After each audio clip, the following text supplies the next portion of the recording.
Chapter 749. In the fog-shrouded cave in Shangjing West Mountain, Fan Xian had once told Xiao En, who was dying, that he was actually just a tourist walking in this world. He wanted to see more scenery, so he had a strong interest in the temple. Unlike the Northern Qi Emperor who wanted to use the power of the temple to unify the world, the former Wei Emperor who wanted to obtain the secret of immortality from the temple, and the Qing Emperor who used the temple as a fighter with unusual valiance, Fan Xian's interest in the temple in the past was mainly in the unknowns. Fan Xian's strong desire for the temple's secrets inevitably had more practical considerations attached to it. He needed to enter the temple and find traces of Uncle Wu Zhu to confirm his safety. He also needed to try to find a way to return to the world and defeat the Qing Emperor. These were actually only two sides of the same thing. As long as Uncle Wu Zhu was still alive, then everything would be easy to handle. In Fan Xian's understanding, there was no one in this world who could harm Uncle Wu Zhu and leave him behind. The black-shrouded young grandmaster possessed overly powerful and wondrous skills. Even if the great grandmasters who had once existed in the world worked together, Wu Zhu would probably have enough ways to escape. The problem was, this snowy mountain was the temple, that illusory fairyland that had always stood above the clouds of human society's legends. For such a place that did not belong to the secular world, even Wu Zhu was probably not a match for it. Reality seemed to prove this point. Uncle Wu Zhu had returned to the temple to search for his roots. A few years had already passed, yet there had been no news. If he had not been imprisoned in the temple, then he had probably already left this world. The morning sun did not have a glimmer of warmth. It shone coldly on the three people at the foot of the snowy mountain. Fan Xian narrowed his eyes and raised his head to look at the majestic snowy mountain in front of him that seemed to cover half the sky. He watched the ice and snow reflect a jade-like glow under the morning light. He was silent for a long time and didn't speak. The three top young people in the world had set out from the camp when the sky was still dark. After walking for a few hours, they approached the snowy mountain with great difficulty. What shocked Haitang and 13th Wang was that Fan Xian seemed to be very familiar with the path under the snowy mountain. He led the two of them easily through a narrow passageway under the snowy mountain and came directly to the other side. This side of the great snowy mountain was also a plain made of ice. There was nothing but snow and ice. The three of them had passed through the snowy mountain and arrived on the other side. Their camp was on the other side of the snowy mountain. "Where is the temple?" 13th Wang asked between breaths, carrying Sigu Jian's urn of ashes on his back. His face, which was wrapped in cloth clothing, was frozen red. Fan Xian was supported by Haitang. He narrowed his eyes and looked up the mountain. Back then, Xiao En and Master Ku he went up from this side of the mountain. Logically speaking, the temple should be right in front of us. However, there was nothing in front of them. There was only jade-like ice and snow covering the mountain range of an unknown color. At this moment, the wind was not strong. The sky had not sent down a snowstorm. Their field of view was vast and clear. In this clear field of view, it was impossible to find any signs of man-made carvings. Haitang, who was supporting him, was silent for a moment. She then suddenly said, "In the old legends, the temple only appears in front of common people for 1 or 2 days a year. If the temple does not want to be seen by mortals, then no matter how hard mortals search, they will not be able to find it. Legends are, after all, just legends." Fan Xian covered his mouth and coughed. The clothes he wore were very thick and could barely withstand the cold of the outside world. Speaking of which, it was rather miraculous. Presently, the temple was close at hand. Although he didn't know its location, the dense yuanqi between heaven and earth had begun to flow faster into his body, making his injuries and illness much better. With great difficulty, the coughing stopped. Fan Xian blinked his eyes and looked tiredly at the messy snow and rocks on the snowy mountain. The legends may not be true. Back then, your teacher and Sir Xiao En endured a few months under this snowy mountain just to wait 1 or 2 days for the temple to appear. I don't know how much human flesh they ate. I don't want to wait. Fan Xian had experienced 2 lives that other people could not have, so he absolutely believed that there was the will of heaven in the unseen world. However, The education he had received in his previous life made it impossible for him to shake off his atheism. Thus, this contradiction made him feel a faint reverence toward the temple. On the other hand, he didn't really believe in the so-called legends. If the legends are not true, then there must be a trick to the temple being hidden in this snowy mountain. Haitangdwudwa's entire face was covered by her fur collar. In a droning voice, she said, "If we want to search through this mountain, given our present state, it will probably take a lot of time. I also understand. Since it will take a lot of time, then let's quickly begin," Fan Xian said in a raspy voice. He then glanced at 13th Wang. "Presumably, you have also noticed that the nights here are particularly short. After a few more days, there will probably be no nights. It will be more convenient for us to search." After many months of arduous travel on the snowy plains, Fan Xian no longer purposely hid the knowledge he knew from his previous life in front of Haitang and 13th Wang. Each of his predictions eventually became reality. However, Haitang and 13th Wang did not know the basis of his predictions. In their hearts, Fan Xian appeared more and more mysterious and unfathomable. During these months, Haitang and 13th Wang did not have a sliver of doubt or hesitation toward any of Fan Xian's predictions or orders. However, at this moment, the three of them stood in front of the snowy mountain and were about to begin their search for the temple. 13th Wang did not head toward the snowy mountain. Instead, he glanced at Haitang. Coincidentally, Haitang also glanced at 13th Wang. Their gazes met. They both saw the worry and shock in each other's eyes. Fan Xian noticed the strangeness of his two friends. Furrowing his brows slightly, he coughed and said, "What is it?" 13th Wang was silent for a moment. He then looked at him and said, "We are just curious. The temple is right in front of us. Based on your predictions, no matter how long it takes, we will always be able to find the temple before the night comes." Fan Xian nodded. He didn't understand the meaning of his words.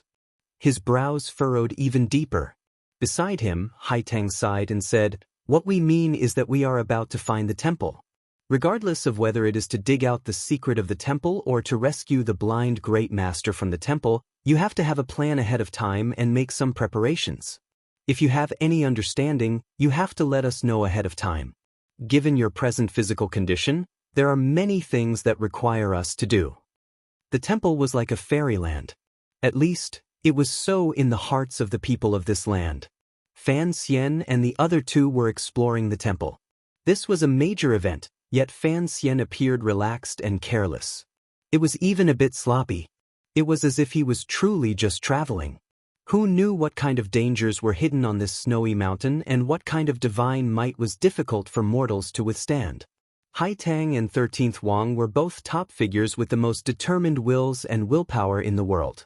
Faced with this snowy mountain, they still found it difficult to suppress a sense of confusion and fear. They truly did not understand how Fan Xian could still be so relaxed and at ease. Back then, Ku He and Shaoan returned from the temple alive. This place is not as terrifying as people imagine. Fan Xian smiled bitterly. Back then, the two of them were already superior 9th-level aces. However, they were tortured for half a year and were about to die. Their strength is not as good as we are now. Since they can return alive, what are we afraid of?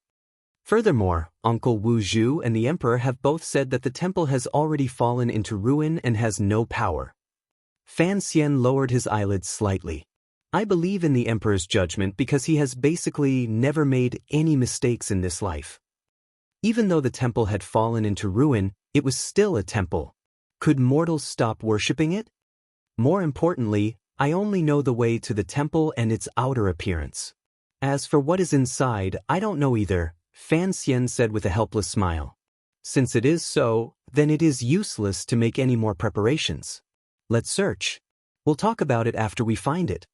This was a very irresponsible way of doing things. Fan Xian had spent his entire life immersed in the darkness of the Overwatch Council. He never fought a battle unprepared.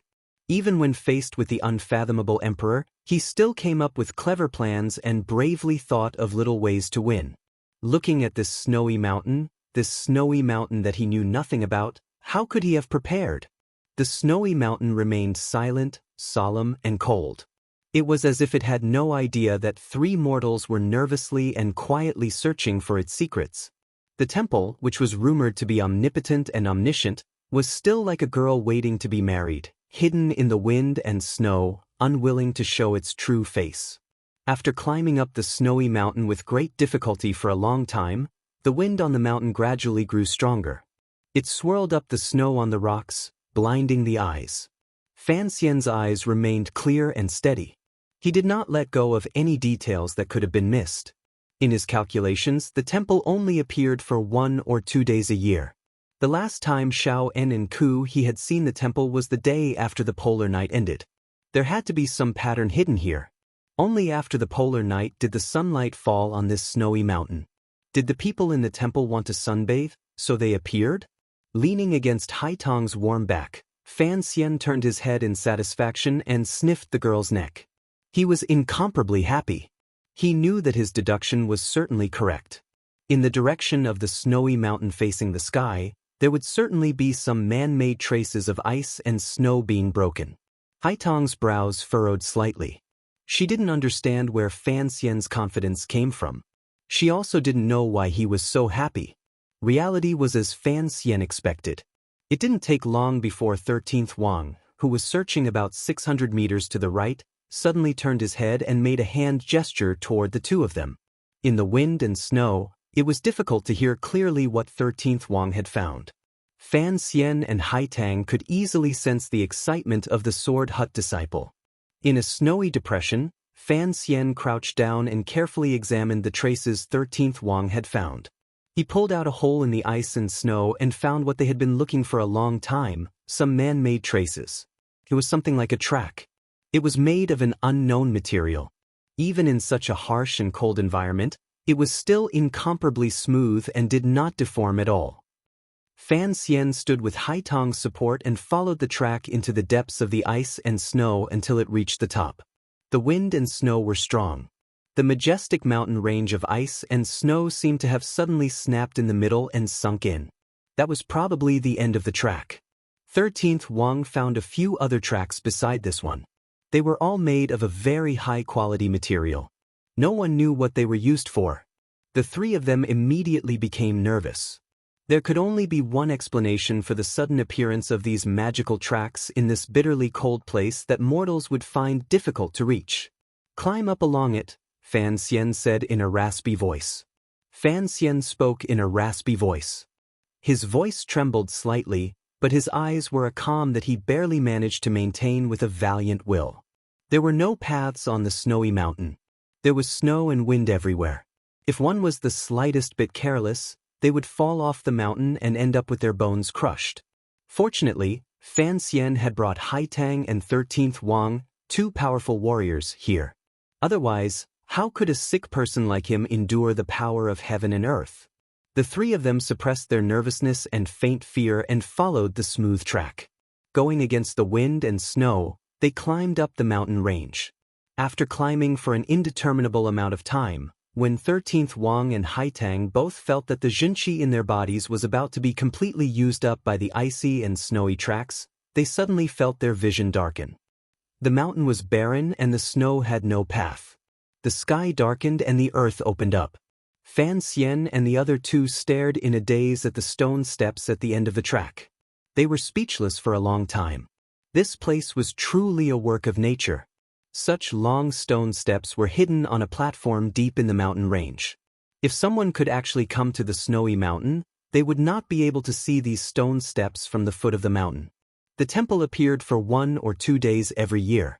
Did it mean that these stone steps would slide out along the track and bathe in the sunlight to welcome travelers who came with great difficulty to worship? These stone steps were made of green stone. No one knew how many thousands or tens of thousands of years they had experienced the baptism of ice and frost. There were many damaged areas. Amidst the ancientness, there was an ancient and frightening beauty. Different from the tracks, only when they saw these seemingly endless stone steps did the three of them truly feel like they were entering the temple. As they slowly walked up the stone steps, an indescribable atmosphere shrouded the three of them and shrouded the stone steps. The three of them maintained their silence at the same time. No matter who it was, in the moment before the mysterious veil of the temple was lifted, they would probably find it difficult to hide their excitement and fear. This was a kind of excitement and fear toward the unknown. It was human instinct. A long, light gray eve appeared above the stone steps and reflected itself in their eyes. Haitang and 13th Wang's bodies froze slightly and paused. Fan Xian broke away from Haitang's support and stared at the gray eve calmly, almost crazily, as he walked toward the top of the stone steps. Under the long, light gray eve was a black stone wall. Just like this, as the three of them walked, it slowly revealed its true appearance. A solemn feeling followed the temple as it emerged from the world of ice and snow and enveloped the entire world. The temple finally appeared in front of the three of them. It appeared so calmly and naturally that it made the three of them feel a trace of disbelief. They had searched for it for thousands of miles in the crowd, dreamed of it, suspected that they had entered a dream.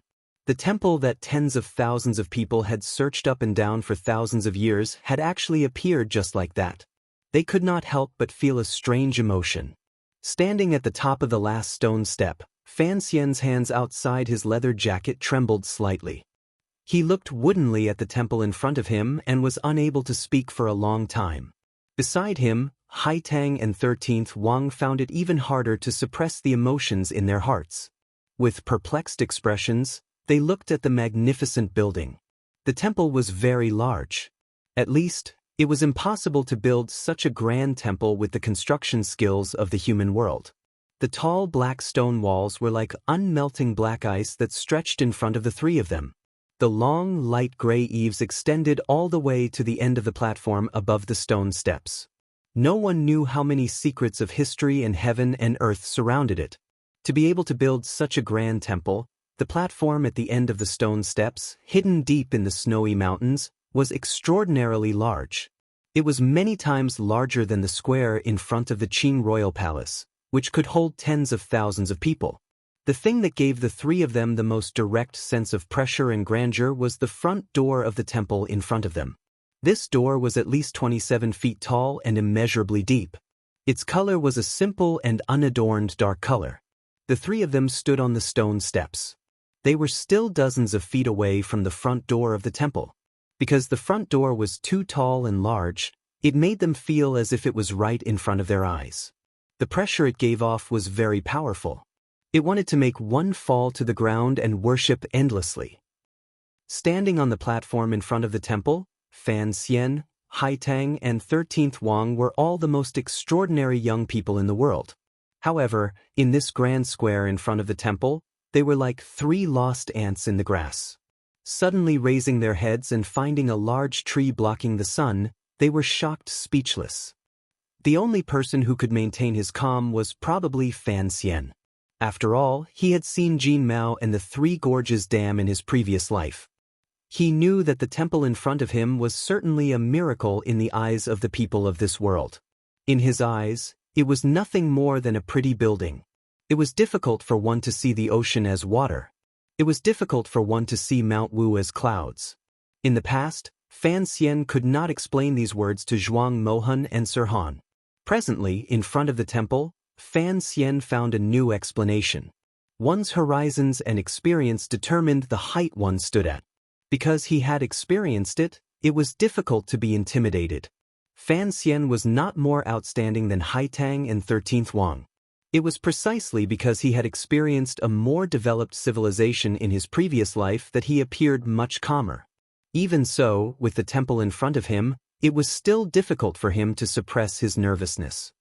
He stared fixedly at the doors of the temple in front of him and was silent for a long time. In an instant, he lowered his head and looked at the green stone steps under his feet. He thought of decades ago when Master Ku He, whose body was already extremely broken, had used his palms to slap the stone steps under his feet and cried bitterly. Now, the three of them could be considered much calmer. After calming his emotions, Fan Xian suddenly raised his head. His pupils constricted slightly as he stared at the large signboard above the doors of the temple. Just as Shaoan had said in the cave, because it had been too long, what was written on the signboard could no longer be seen clearly. There were only some incomplete symbols left. In Xiaoen's narration, perhaps these symbols were the mysterious decree of heaven. In Fan Xian's eyes, these symbols that had finally appeared in front of him represented an even more shocking discovery. Fan Xian stared in a daze at the only remaining Wu on the signboard, as well as the 3 symbols below it. 1 up, 1 down, 1 up, 1 down, 2 circular arcs put together. It was the entire content of the symbol. He extended his finger into the cold air and unconsciously began to move along with the symbol. Ever since the 5th year of the Qing calendar, he didn't know how much effort he had put into this Wu and these 3 identical symbols. He had also asked Uncle Wu Zhu and Sigu Jian for guidance. After all, there was too little information, so he had come up with nothing. Now this Wu and these symbols had finally appeared in front of him. How could he not feel agitated? Fan Xian noticed the position of the incomplete Wu on the signboard, as well as the position of the 3 symbols. A bright light flashed through his mind like lightning. It made him completely stunned. His legs seemed to be out of his control as he walked in a daze toward the doors of the temple. Haitang and 13th Wang finally awoke from their shock at seeing the true appearance of the temple. They immediately noticed Fan Xian's abnormality and nervously followed him toward the doors of the temple. Fan Xian's gaze was still locked tightly onto the large signboard as he muttered to himself. He spoke faster and faster. It was impossible to tell that he was a patient. An excited flush rose to his face. What heavenly seal! If this isn't the letter M, what else could it be? Fan Xian's tired gaze had been completely replaced by a bright light of complicated emotions. He gritted his teeth and laughed foolishly. Looking at the large signboard, he finally understood what the temple was. He finally knew that the deduction he had never told anyone was correct. The tracks in the snowy mountain were not used to transport the stone steps to the sky beyond the mountain. Instead, they were used to transport the entire temple to the sky.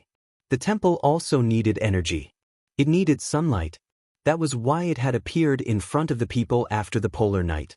It was this point that allowed Fan Xian to confirm that the temple was not a miracle. It was just a building whose exact use was still unknown. More importantly, he was finally sure that the ground he was standing on was still that blue planet. It was the Earth he had once mentioned to Dabao under the boundless starry sky. Fan Xian's lips were pale. Trembling, he said to himself, if this is the Earth, then what is this temple? 3 I didn't have such a large museum at the time. Endless emotions rushed into his mind, making him feel somewhat embarrassed. His cheeks were red, his lips were pale, and his eyes were somewhat lost. Yes, the temple was just a very, very old museum. The word Wu that Xiaoen remembered was not a sickle or an axe. The 3 M's were not heavenly seals, nor were they the marks of the Russian spaceships. They were just the most common letter in the English language. Yes, the large signboard of the temple clearly had the word thing, but the 3 M's below were the missing parts of the word. The temple was a museum. Fan Xian stood woodenly in front of the gate of the temple. Raising his head to look at the large signboard, he could not believe his eyes. If the world he was in was the Earth, then when was this museum, which clearly had a history of tens of thousands of years, built? Where were the people who built these museums? Why did such an existence exist in the world? Why did this museum become the temple that people spoke of? Thinking of the vague legends in human history, the Tianmai beings, the messengers of the temple, and the martial formulas and chests that had been stolen from the temple by his mother, Yi Qingmei, Fan Xian's body trembled uncontrollably. He felt as if he had found the greatest secret of this world, but he found that there were still too many questions that he could not explain clearly. Fan Xian coughed violently. In front of the dark gate of the temple, in front of the gate that looked like a book of history, he stooped down. An angry and helpless voice rang out from his chest. What kind of F***king museum is this? This is a military museum. An emotionless voice rang out from the gate of the temple. It seemed to only want to answer Fan Xian's question, which was full of frustration and panic. Yes, the temple is a museum, and a military museum at that. When Xiao Yezi transmigrated, she could not have brought that chest with her. That chest has always been in the temple, but she stole it. I have always said that the cute Xiao Yezi is a thief. Comrade Fan Han, in the chapters of the Temple of Eternal Night, once wrote a book review. He guessed that the temple might be something, and that the symbols are the Soviet sickles and axes. Many other readers have made similar deductions, and they are all very powerful. However, from the beginning of this book, I set the temple as this because of my personal preference. I like interesting things, and that is why I am obsessed with the story. In this world, in this story, other than transmigrating, everything else needs a reason. Writing out the cause and effect is my love. Is the secret of the temple revealed just like that? No. How do I explain the secret manuals that created the great grandmasters? In the past, there was a mountain, and in the mountain, there was a temple.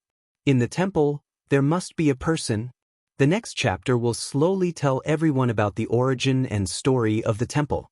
There is much more, and I have to write slowly. I have never tried to work during the new year.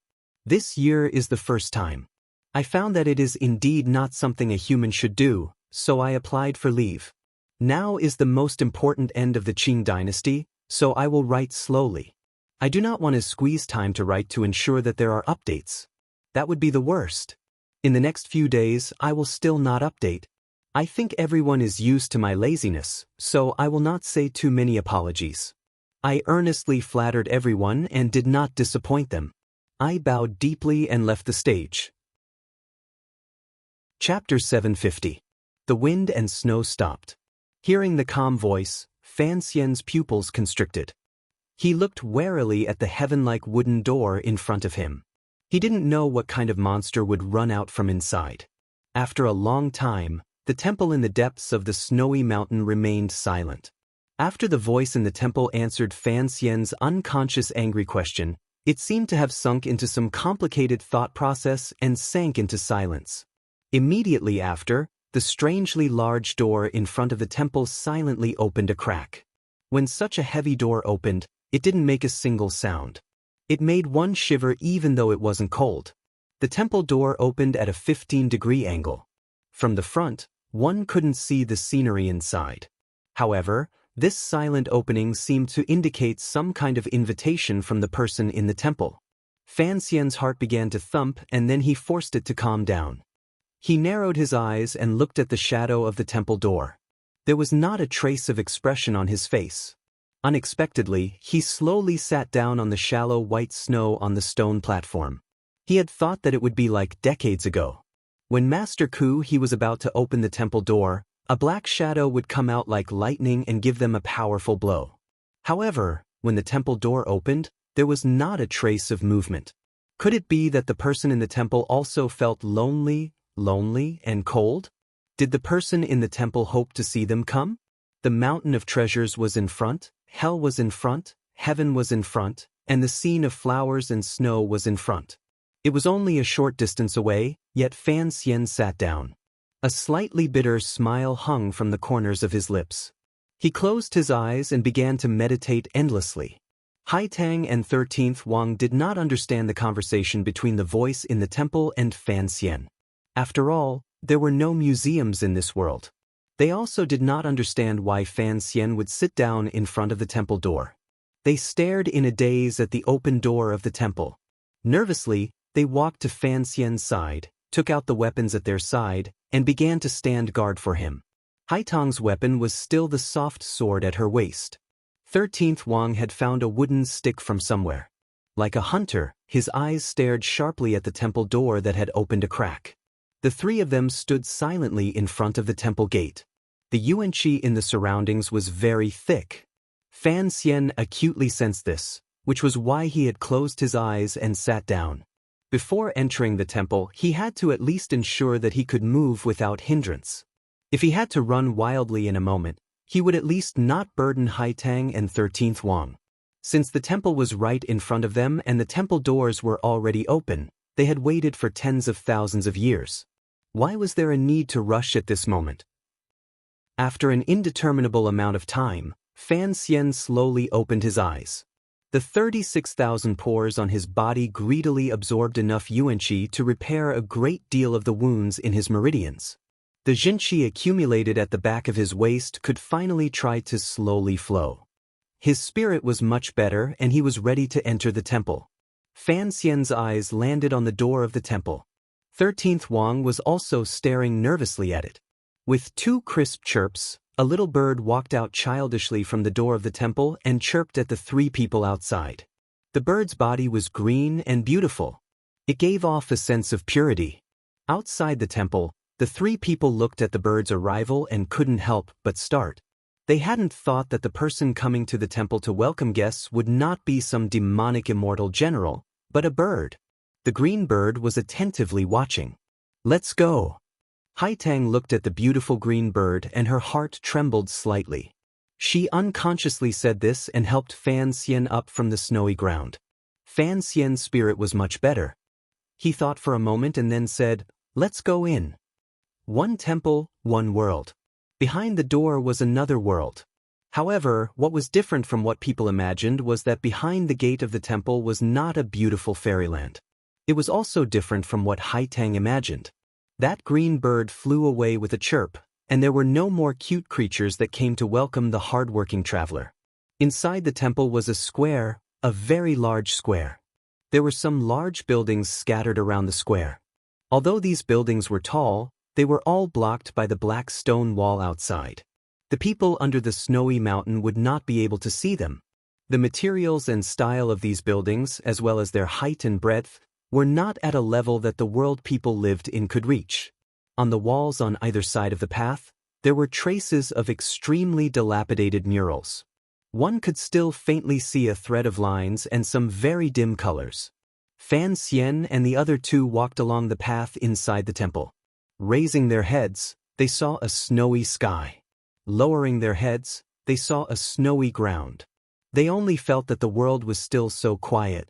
The legendary scenes and scenery around them did not seem to exist in reality. The three of them were like three little black dots walking silently along the path. The voice in the temple did not ring out again. It was as if the people in the temple did not care where they came from and couldn't be bothered to guide them where they were going. Thus, Fan Xian and the other two only walked silently and casually along the path inside the temple. Their eyes calmly observed the eaves and large stone platforms of the buildings that passed by them. They appeared normal and casual, but waves of shock had long risen in their hearts. After all, this was the interior of the temple. No one in this world had probably ever entered. The land of legend and myth had finally appeared in front of them. What kind of complicated emotions were Haitang Duo and 13th Wang suppressing under their outward calmness? Back then, Ku He and Xiao En had only been outside the temple's door when they met the Black Shadow and Little Fairy. Fan Xian and the other two had actually walked into the temple. Fan Xian had to be calmer. He had already faintly guessed the history of the temple from the voice in the temple's reply. His gaze stopped on the remnants of the wall paintings on the two sides of the path. The paint had peeled off badly. It was impossible to see clearly what was depicted on them. The secret of history seemed to be hidden in these paintings. However, Fan Xian easily found familiar traces in the remaining lines. Just like how the architectural style of the temple had influenced the dark green royal palace in Shangjing, the style of the wall paintings in the temple and the paintings in the Qing temple and even the restaurants in Yisher Tavern all seemed to come from the same source. It looked like the temple had stood in the world for thousands of years. Although it did not enter the world, it always had a faint influence on it. The wind and snow in the temple were much lighter than outside the walls. At this moment, the wind and snow had stopped long ago. There was only a thin layer of powdery snow on the path. Fan Xian and the other two's footprints were clearly imprinted on it, turning into a lonely line that went straight into the depths of the temple. Along the way, they only saw some broken buildings on the verge of collapse and a cold and uninhabited wasteland. This place was not a fairyland or the realm of the gods. Just as the emperor and Uncle Wu Zhu had said, it was just a broken place. Fan Xian pulled back his gaze from the footprints in the snow and thought for a moment.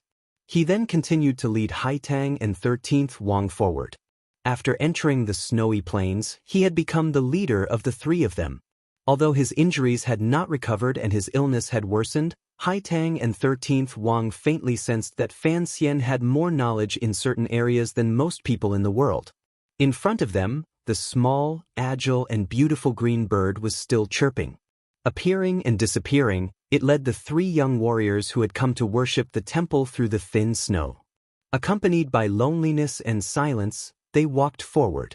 They roughly confirmed the range of the buildings inside the temple. It was a flat square.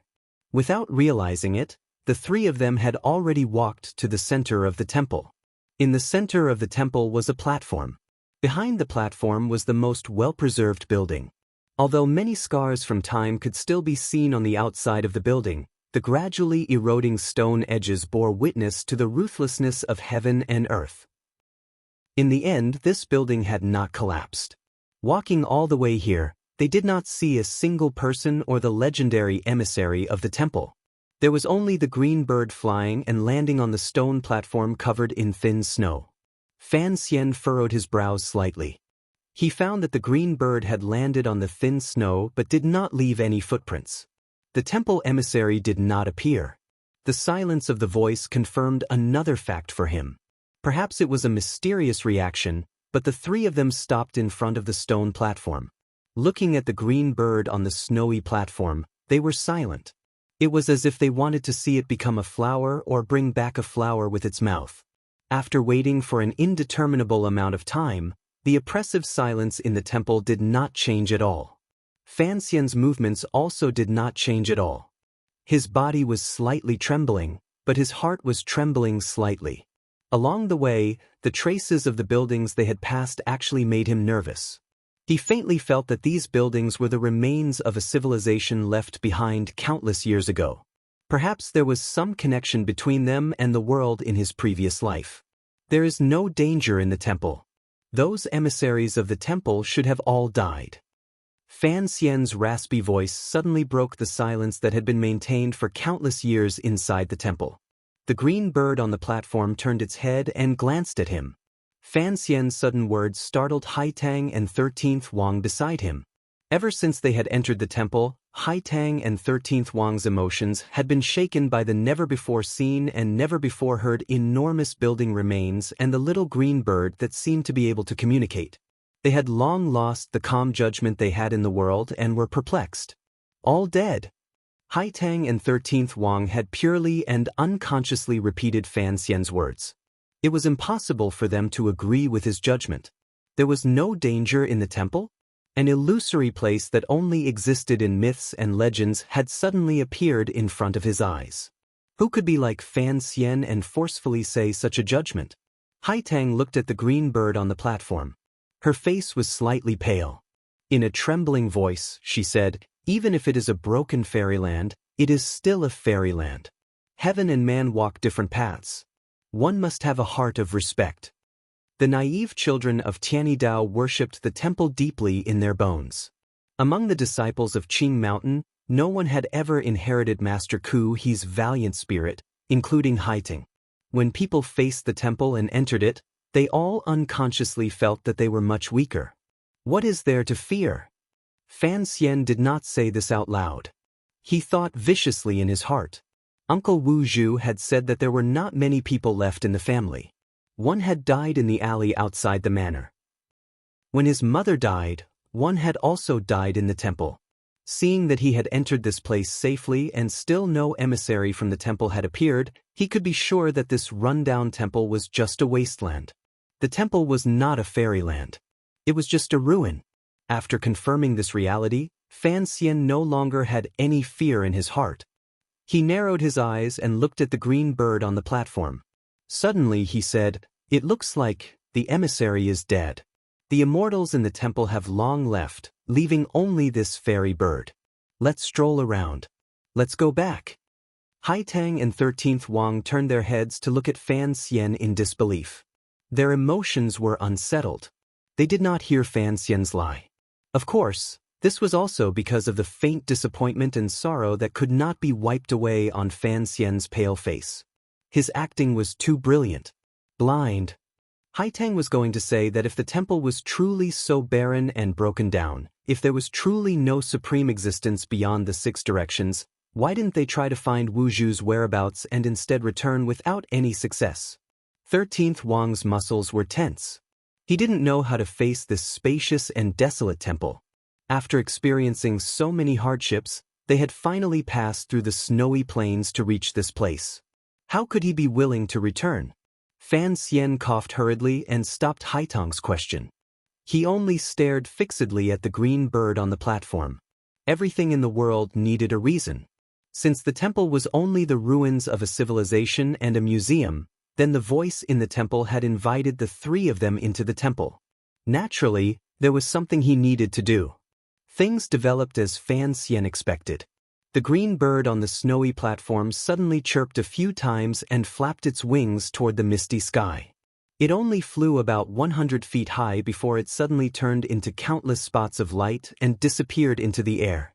Haitang and 13th Wang's bodies trembled. Using their fastest speed, they moved closer to Fan Xian and protected his entire body. They were terrified that the change in the temple would cause Fan Xian, the weakest person, to die. Fan Xian was not afraid at all. He only narrowed his eyes and looked coldly at the slowly descending spots of light. The spots of light fell into the air above the platform and began to coalesce together like countless fireflies in the summer night sky. For some mysterious reason, they had arranged themselves into a certain shape. The spots of light gradually grew brighter and dimmer, revealing a gradually clearer figure in the air. The lines grew clearer. They could see clearly the flowing clouds at the corners of the sleeves, the black gold and jade belt at the waist, and the upturned shoes at the feet. An elder in a wide-sleeved ancient robe appeared in midair. It was impossible to see his features clearly, but it was possible to clearly see his existence. His feet were not standing on the platform. Instead, he was floating in the air. He was clearly there, but Haitang and 13th Wang could not feel a trace of his breathing or heartbeat. They didn't even feel his existence. Standing in the air, it was as if he wanted to go with the wind. His wide sleeves danced gently on the platform. A faint light enveloped the elder's entire body. Such a scene stunned the hearts of the three people in front of the platform. To be able to dance in the air and emit golden light, what level of cultivation was this? No, this was no cultivation. This was clearly a celestial technique. Other than the immortals in the temple, who else could appear in front of the people in such a way that made people want to kneel and worship? Haitang and 13th Wang opened their dazed eyes and looked at the scene in front of them that they could not understand no matter what. Naturally, they connected the existence formed by the green bird to the legendary immortals in the temple. Their bodies trembled uncontrollably. Naturally, they knelt down and sincerely knelt toward the snowy ground. Fan Xian also knelt down. His knees sank into the thin, soft snow. His body began to tremble like a mortal who had sunk into excitement and could not free himself.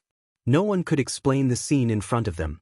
Even the civilization of Fan Xian's previous life could not create such a miraculous phenomenon. The immortal standing in the air, glowing with a bright light, appeared very real. He was truly like a god. However, most of Fan Xian's excitement and fear were still faked. He forced himself to calm down. His mind spun quickly as he analyzed the immortal who had appeared in front of him. If this temple was a museum and, as the people in the temple said, a military museum, then how could there be immortals? Since it was not an immortal, then what was it? Fan Xian had lived 2 lives and had never squeezed out his brain cells like he did today. His head was slightly lowered as he thought furiously. Was it the holographic image he had heard of in his previous life? Fan Xian didn't throw a handful of snow over to see if it would pass through the immortal's body. Once he made up his mind, his fear naturally lessened a great deal. Like Haitang and 13th Wang, he knelt sincerely in front of the snowy platform. Northern Chi's Tianyi Dao, Haitang, greets immortals. Haitang Duo thought that the immortal in the temple would certainly know of the Qing mountain branch, the Tianyi Dao school that worshipped the temple and spread the temple's benevolent ideals. Dongyi's sword hut, 13th Wang. 13th Wang's voice was a bit strange. This brave young man was probably finally confused by the mental blow. Qing Kingdom's Fan Xian. Fan Xian did not hide his true name. The last temple emissary had died at Uncle Wu Zhu's hands because of the emperor's ruthless methods. Presumably, the temple did not know of his connection to Yi Qingmei. He was only thinking about what the temple wanted to do by opening its doors wide to the three of them. If the temple had pretended to be immortals in this world's myths and legends for countless years, then, presumably, they would continue acting today. To pretend to be immortals, they had to be extremely pretentious and put on airs. Only then would they be able to scare people like Haitang and 13th Wang.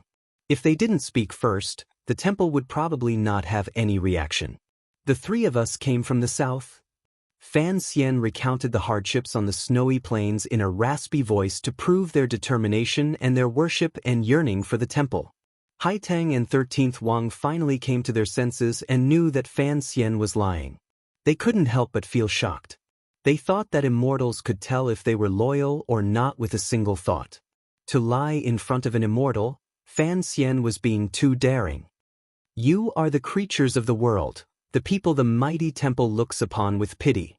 The icy and snowy road proves your determination. If you have any doubts, you need the guidance of light, and the light is right in front of you. The immortal that the green bird had transformed into finally spoke. There was not a trace of emotion in his voice. Strangely, it was not icy cold. On the contrary, it had a sense of warmth and intimacy. The immortal's voice echoed through the empty and silent temple, buzzing. No one knew whether the voice came from the immortal's lips or from all directions in the world.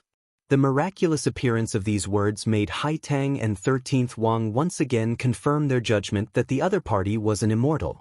However, Fan Xian smiled coldly in his heart. It was nothing more than an upgraded version of a loud cough. The light was right in front. Did they need guidance? The people of the world were miserable. If they had any doubts, they could ask the immortals in the temple for help. Thus, Fan Xian opened his mouth. Most noble immortal, we want to know who we are, where we came from, and where we are going. They had come from the south and had already reached the temple. Who knew where they were going? The green bird led them to the stone platform but was unable to tell them this philosophical awkward-sounding question. After the immortal heard Fan Xian's three questions, he immediately fell silent.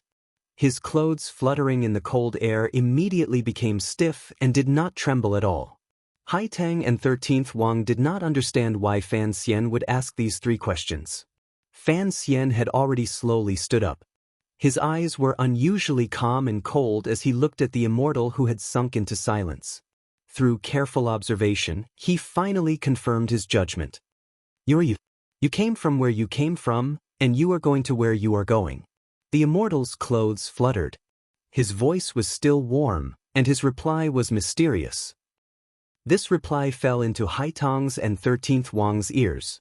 If it fell into anyone's ears, it would seem particularly beautiful. However, this was the reply Fan Xian wanted. He looked calmly at the glowing figure floating in the air and thought to himself that it had taken such a long time to search through the database. It looked like the temple's energy was about to run out. It was clear that the immortal was not angry at Fan Xian for standing up straight and looking at him rudely. Amidst the light, he gazed warmly at Fan Xian. That is not the answer I want, Fan Xian said. An answer is just an answer. Whether or not you need it is actually just a question of your heart.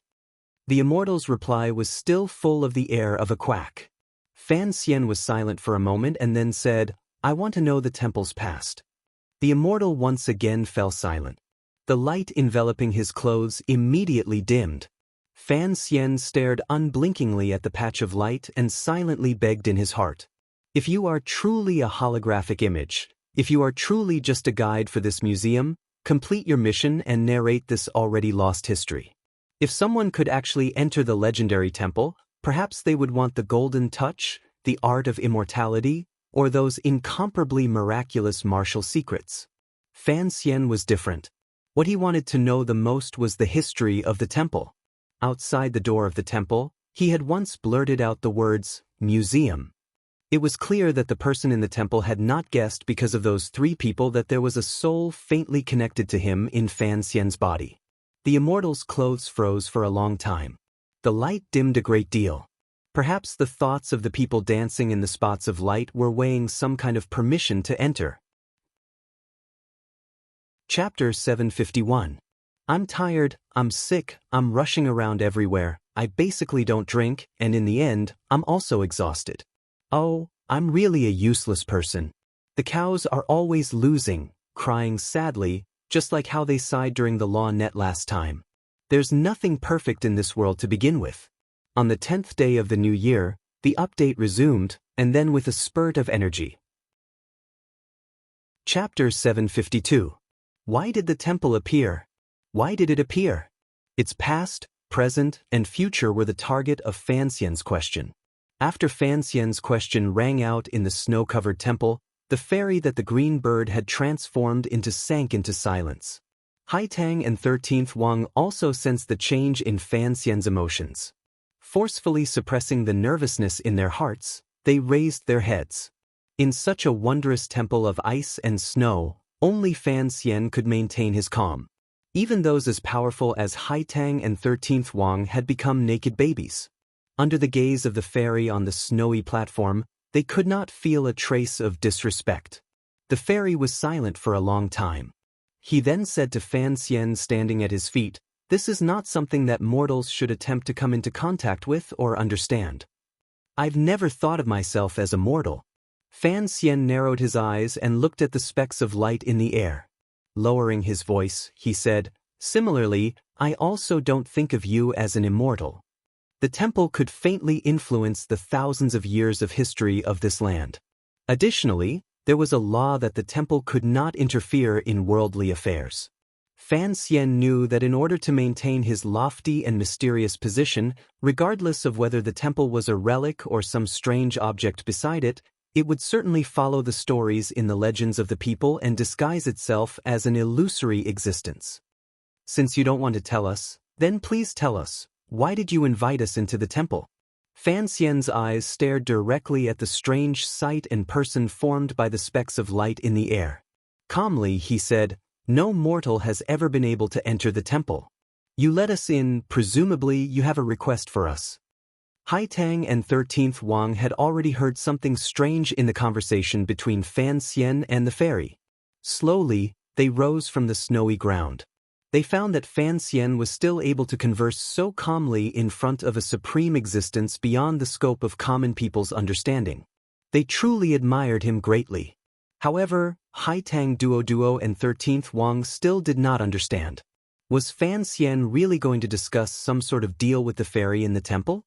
Why was he not in a hurry to find the whereabouts of the blind master? Haitang stood gently behind Fan Xian and followed his gaze to the sky. It was just this glance, but it had already used up all the courage in her body. It was also this glance that suddenly moved her heart. Fan Xian was standing in front of the fairy. Why couldn't she?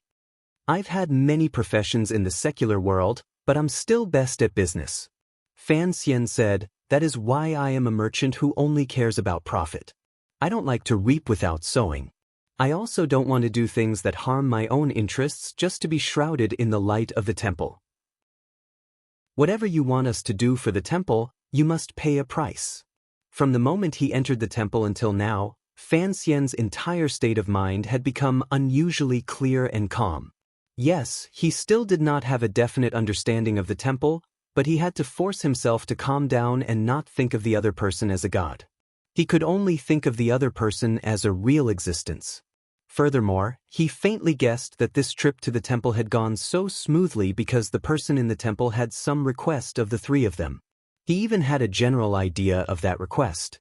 The path of the gods is dim, the path of the great path is not prosperous.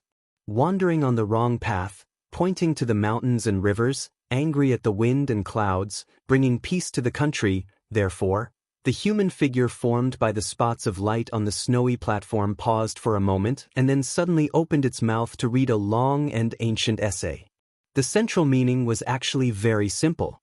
The fairy in the temple hoped that Fan Xian, Haitang, and 13th Wang could become the emissaries of the temple and secretly observe the world on behalf of the temple. They also wanted to choose an appropriate time to return to the temple and report to the people in the temple. Haitang and 13th Wang sank into deep thought. Complicated emotions rose in their eyes. They had probably never thought that once they entered the temple, the immortals in the temple would not turn them into stone. Instead, they would give them such an important yet nonsensical mission. Observe the affairs of the world on behalf of the temple? In the future, if the three of them left the temple, they would probably never return. The people in the temple could not leave the temple to interfere in worldly affairs, so how could they control them? This was a very simple request.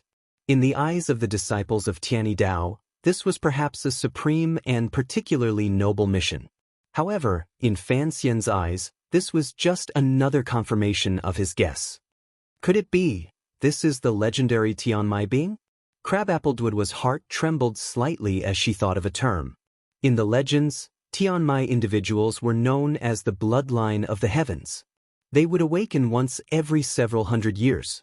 Tianmai individuals could represent undefeatable battle prowess, or they could represent great talent in intelligence. These legendary figures would all disappear without a trace in the end.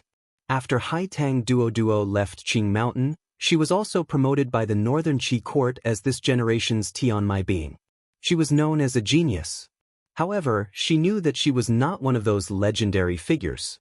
In comparison, Fan Xian, who could remain so calm in the face of an immortal and could spit out 300 poems in one night, was more like a Tianmai being. Not a Tianmai being. This kind of identity is only that of an emissary of the temple. Fan Xian suddenly broke the silence and opened his mouth to explain to the two friends beside him. This temple has already been abandoned.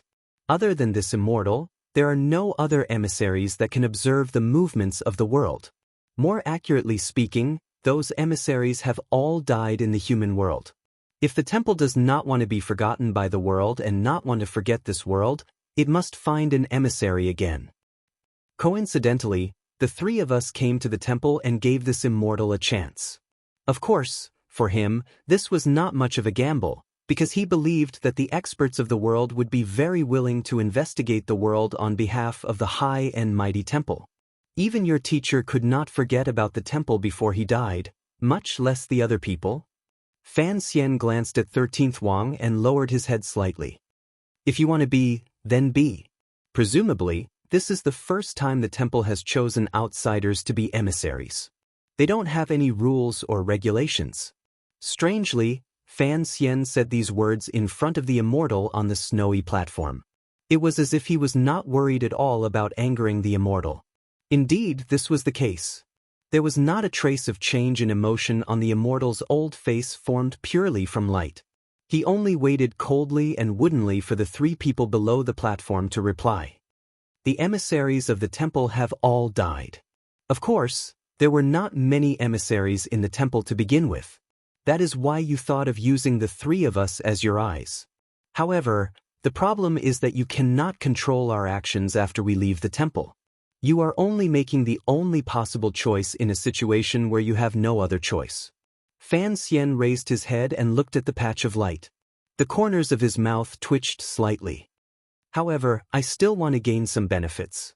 According to my analysis, the so-called Tianmai being is nothing more than, in the long river of history, you, through the emissaries walking the world, imparted knowledge that was not equal to that era to those people. In other words, Master Ku, he is a Tianmai being. My emperor is also a Tianmai being. Everyone says that Tianmai beings only appear once every few hundred years, but it is clear that in recent decades, this land has been a bit too lively. The immortal's face did not tremble at all. He only bent his body slightly and looked down at Fan Xian, who was speaking calmly. A moment later, he said, "Those were unexpected circumstances. He is not a Tianmai being." Fan Xian nodded and did not refute these words. Regardless of whether it was the martial method that Master Ku he cultivated or the tyrannical zhenqi that the emperor practiced, they were all things that his mother, Yi Qingmei, had stolen from this rundown temple. There was no legitimacy to the inheritance, so the old man in the temple would not admit it. "Child, you know a lot of things." The immortal on the snowy platform watched Fan Xian warmly. "Don't call me child. I don't like being called that. As for the things I know, I do indeed know a lot. After all, I have my own thoughts. I am not like the emissaries you have sent into the world over the countless years, who have no emotions and thoughts of their own." Fan Xian did not shrink back and looked back into the immortal's deep eyes. Calmly, he said, I even know that the large article you wrote earlier was actually all plagiarized phrases. From this, it can be seen that you can only do some simple gathering and writing work. You are unable to have your own creative abilities. Ever since he had stood up from the snowy ground, Fan Xian had been calm, even coldly speaking to this figure in the temple as an equal. It was as if he was not worried that this mysterious temple would easily kill him. However, this calmness was actually only a pretense. These emotions were based on his analysis of the temple and the knowledge of two lives. It is Qiu Wuzhou. It looks like you have truly surprised me and made me think of some things. However, if you are willing to become emissaries of the temple, I will not mind the rudeness of your words, the immortal said coldly. The immortal said coldly, the godly temple has never traded with mortals. Please remember this. Since you have remembered some things from the past, you know that not everyone in this world will be scared by you and then listen to whatever you say, the immortal said coldly. You are just a lonely old man. The people under your command have all died one by one. Other than us, who else in the world do you think can find this broken temple? Regardless of whether you let us leave or kill us, you can only be forever trapped in this snowy mountain and never know what exactly has happened in the world you calmly observe. Even if you can make an exception and make a deal, in reality, you have already received the temple's selfless gift. You know that as the children of the temple, you should contribute your strength to the sustainable development of the entire world. I don't know what the temple has bestowed on me. The immortal's gaze swept across the three people in front of the snowy platform. I chose you to enter the temple and gave this great mission to you because you all have the aura of the temple on you, particularly you. The immortal's gaze finally landed on Fan Xian's body. For Master Ku He to be able to become a great grandmaster, he had relied on the martial method that Yi Qingmei had stolen from the temple. Dong Yi's unparalleled sword skills more or less carried some of the style of the emissaries of the temple. The one with the thickest aura was, of course, Fan Xian. He had lived with Uncle Wu Zhu since he was young. He was Yi Qingmei's son. The major martial methods that the temple had left in the world were all in his body. This immortal, who had guarded the temple for tens of thousands of years, could easily see this. You mean that you cannot give the three of us any more benefits? The corners of Fan Xian's mouth twitched slightly. Since it is so, we cannot enter the temple and return empty-handed. If you don't give, we can only search ourselves. As his words fell, the immortal in the light smiled slightly. It was as if he felt a glimmer of absurdity that an ant-like mortal dared to forcefully steal treasures from the temple under the gaze of a god. After Fan Xian finished speaking, he stopped talking to the dots of light. Instead, he circled around the stone platform and walked toward the most well-preserved building in the temple under the thin layer of snow. Haitang and 13th Wang jumped in fright. They didn't know if such an impolite action would anger the immortal in the temple. Would lightning descend in a moment and turn Fan Xian to dust? The face of the immortal formed by the dots of light on the snowy platform froze slightly. It was as if he had not expected Fan Xian's actions in all of his calculations. Immediately after, the immortal's body immediately disintegrated. In an instant, it appeared in front of Fan Xian's path and blocked the door to the well-preserved building. Disappearing and reappearing at such speed was indeed not something that could appear in the mortal world. However, Haitang Duo and 13th Wang forcefully suppressed the shock in their hearts. Turning into two streaks of smoke, they swept over in an attempt to protect Fan Xian's life under the immortal's furious attack. However, nothing happened. Fan Xian's footsteps did not pause at all. He walked straight into the human figure formed by the dots of light. The dots of light were not scattered by his body or flew off in all directions. They did not become countless bolts of lightning and explode him to pieces. Instead, they suddenly swelled and seemed to stick to Fan Xian's snowy robe. Just like this, under Haitang and 13th Wang's shocked gazes, Fan Xian walked straight into the immortal's light. He then walked out and approached the building's main door. A light breeze blew past. The immortal's light flared once again and suddenly appeared in front of the building's main door, blocking in front of Fan Xian. However, A wooden expression appeared in that pair of unfathomable, heaven-like eyes. Fan Xian calmly looked into the eyes of the immortal floating in the air. After a moment of silence, he said in a low voice, "I see through you." Chapter 753. In the extremely cold snowy mountains of the north and the extremely cold misty temple, Fan Xian walked toward the building without turning his head. Once again he broke through the body of the immortal. In this snow-covered world, countless dazzling spots of light appeared. No one noticed that under his snowy jacket, his back was already drenched. In such a cold climate, sweat seeped out of his body and soaked all of his undergarments. His expression remained calm. No one knew how much courage and determination he had gathered in that instant when he charged into the immortal's body. Fan Xian did not know what kind of unfathomable power the temple possessed. Was it as the emperor and Uncle Wu Zhu said and had already fallen to a certain degree? However, it was clear that Uncle Wu Zhu had been lost in the temple. This made him feel a natural fear of the temple. However, he still wanted to gamble. Looking at it now, it seemed that he had won the gamble. The immortal's body formed by the spots of light clearly did not have any great power. It was closer to the hologram Fan Xian had guessed earlier. However, there were still many secrets in the temple and many things that could not be explained clearly, such as the dense yuanqi in the surroundings and the secret martial arts manuals his mother had once stolen.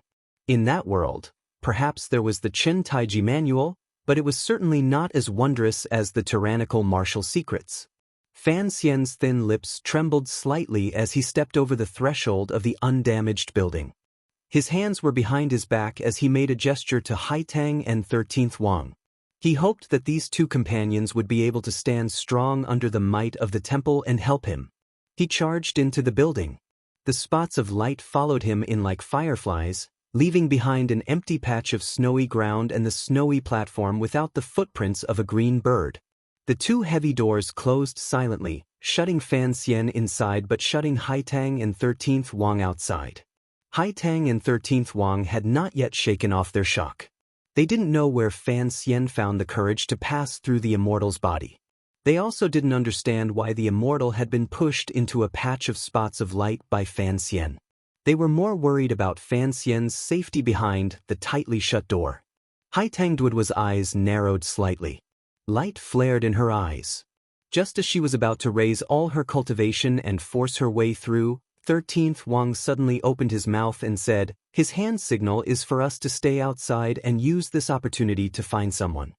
Fan Xian had taken such a great risk and left Haitang and 13th Wang outside the door in the hopes that they could use the opportunity he had fought for with his life to search for traces of Uncle Wu Zhu in the temple. Fan Xian had traveled thousands of li and tirelessly come to the temple because of his closest uncle. This was a building that looked like an ancient temple, but the building material inside was not ordinary bluestone, but a material similar to metal. Fan Xian's pupils constricted slightly. He quickly scanned the inside of the hall. He found that the building was empty. There was nothing out of the ordinary. There were only patches of empty space. Based on the name of the museum, one could faintly think that countless years ago, this place was perhaps an exhibition stand. The murals on the outside of the temple had long fallen. However, the murals in this building were still well preserved. One could clearly see the scenes painted on them.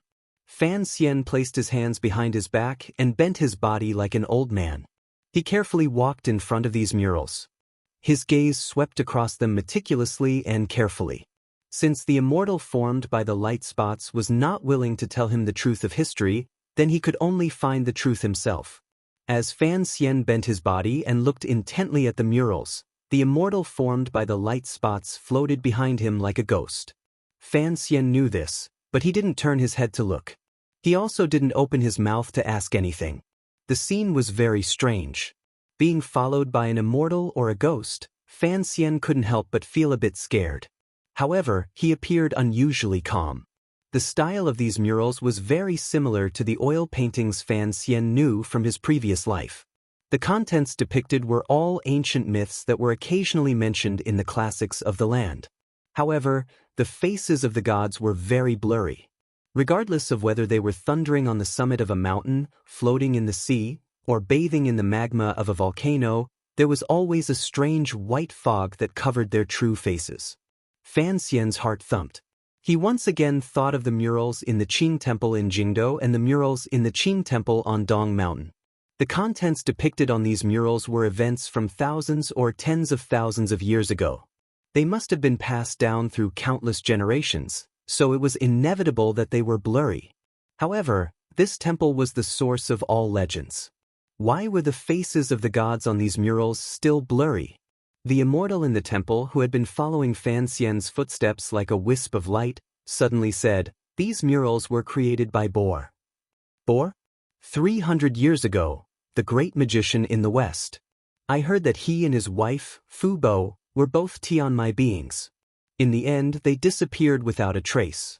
So, in the end, they returned to the temple, Fan Xian said with furrowed brows. Tianmai beings are chosen by the temple to spread the seeds of wisdom into the world. I had thought that these Tianmai beings, in the end, would have strange thoughts in their hearts and be killed by the emissaries the temple sent out. Unexpectedly, there were still some who returned to the temple alive. The temple forbids interfering in the affairs of the world. Naturally, they would not kill people. However, you are right. After countless years, there will always be Tianmai beings who inherited the temple's teachings. They will have wild thoughts in their hearts and cause suffering for the common people. Whenever this happens, the temple will send out emissaries and have them disappear without a trace. This is probably the reason why the legendary Tianmai beings all disappeared without a trace in the end. Fan Xian noticed that the wisp of light behind him still had a calm and warm tone. However, when he referred to him, he used "sir" and began to communicate with him. But Bo and Fubo, the couple, were a different matter. They did not have any worldly desires. After Fubo died, Bo experienced endless hardship and returned to the temple. Coincidentally, the murals in the temple were almost broken, so he spent 7 years to repair the murals in the temple. But the history of the Qing Temple in Dong Mountain and the Jingdou Qing Temple is more than 300 years. How could those murals still be Bo's style? Because Bo only repaired and did not create, he followed the style of the murals from many years ago. Naturally, it is similar to the murals in the world you grew up in. Fan Xian suddenly pointed at the sky full of flames and light in the murals. Narrowing his eyes, he asked, "Why don't those gods have faces?" Because true gods never show their faces to others. So, you are not a true god. The spots of light floating in the air behind Fan Xian gradually shed the old man's face and transformed into a mirror-like existence. After a long silence, it said, "Just as you said earlier, I am not a god." "Very good. I was just worried that you had gone crazy after being cooped up in this snowy mountain for tens of thousands of years and truly thought of yourself as a god. Then this matter would not be easy to deal with." Hearing the voice of the temple itself coming from all around him, Fan Xian's mood relaxed slightly. At least, the craziest and most terrifying possibility had been denied by the temple itself. If it was an existence that truly had life and emotions, hearing Fan Xian's words, it would certainly understand the meaning hidden within. However, it was clear that the existence in the temple was only passively thinking according to some established process and did not continue to say anything. It's not that gods don't have faces. There are no gods. For some reason, after Fan Xian said these words, his mood suddenly became desolate. If there truly were no gods in the world, then his existence and his mother's existence would remain unfathomable and without reason. Those are just some powerful machines or weapons. Fan Xian pointed at the gods on the murals that could split open the earth and said quietly, "I don't know what kind of weapons they are. Atomic bombs or neutron bombs. In any case, they are all very terrifying things." After the thread of light floating in the air heard Fan Xian's words, the mirror-like surface suddenly gave off a powerful ripple. It was as if it was undergoing intense thinking. Perhaps it was because Fan Xian had said something it had never imagined it would hear that made it unable to analyze it clearly in a short time. The light in the building was not very dazzling.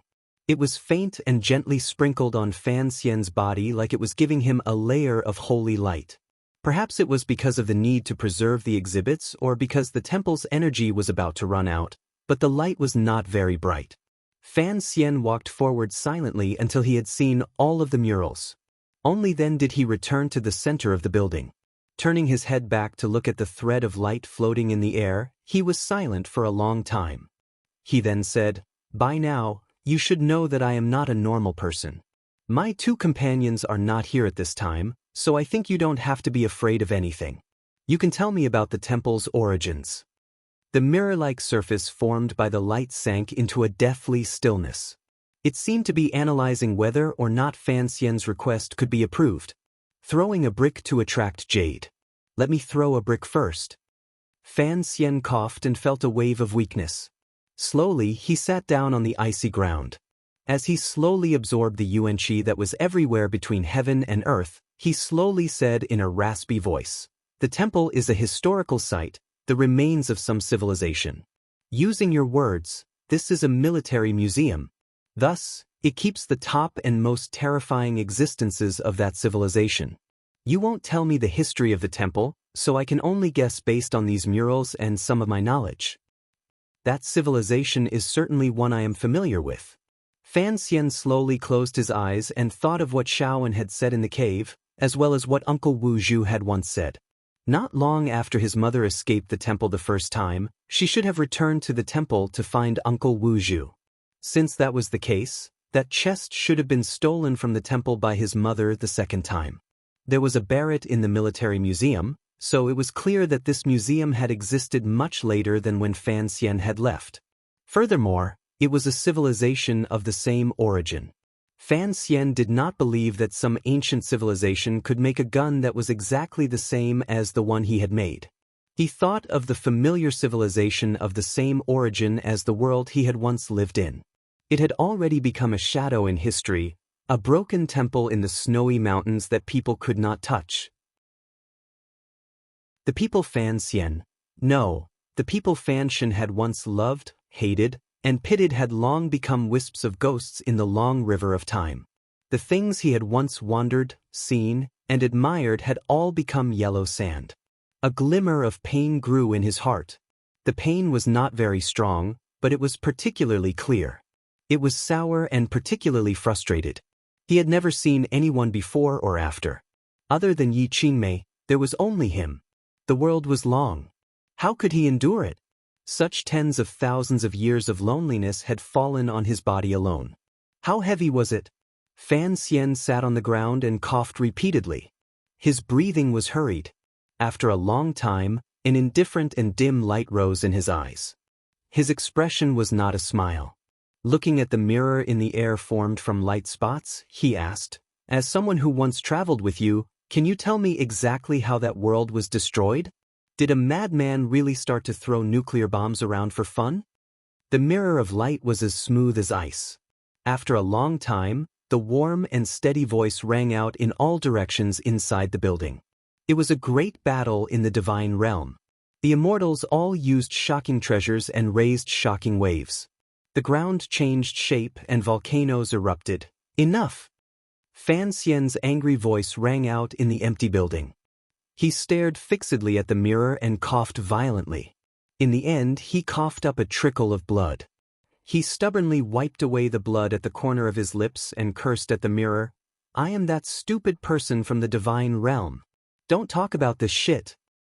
You're AF * King Broken Museum, not some F * King Temple." Inside the Qing royal palace, full of spring, a clear and icy voice slowly rang out in the royal study. The wooden door to the royal study was slightly open to make it easier for air to enter. Eunuch Yao and the other eunuchs and serving girls waited carefully outside the room and did not enter. Living high in the temple, one worries about the people. Living far from the Jianghu, one worries about the ruler. There is worry about advancing and worry about retreating.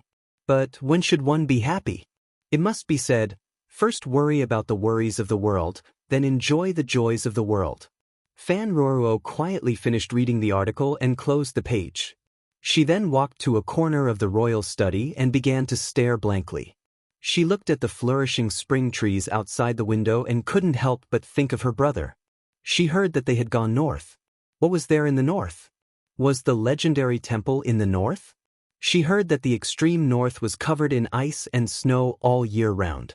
It was not a place normal people could get close to. Was her brother well? It was already the end of spring. 4 months had passed since the last change in the palace. The entire royal palace was enveloped in a warm and beautiful sunlight. However, the royal study maintained an icy coldness. The Qing emperor lay on a soft couch with a thin blanket covering his body. His face was pale, and his eyes were lifeless.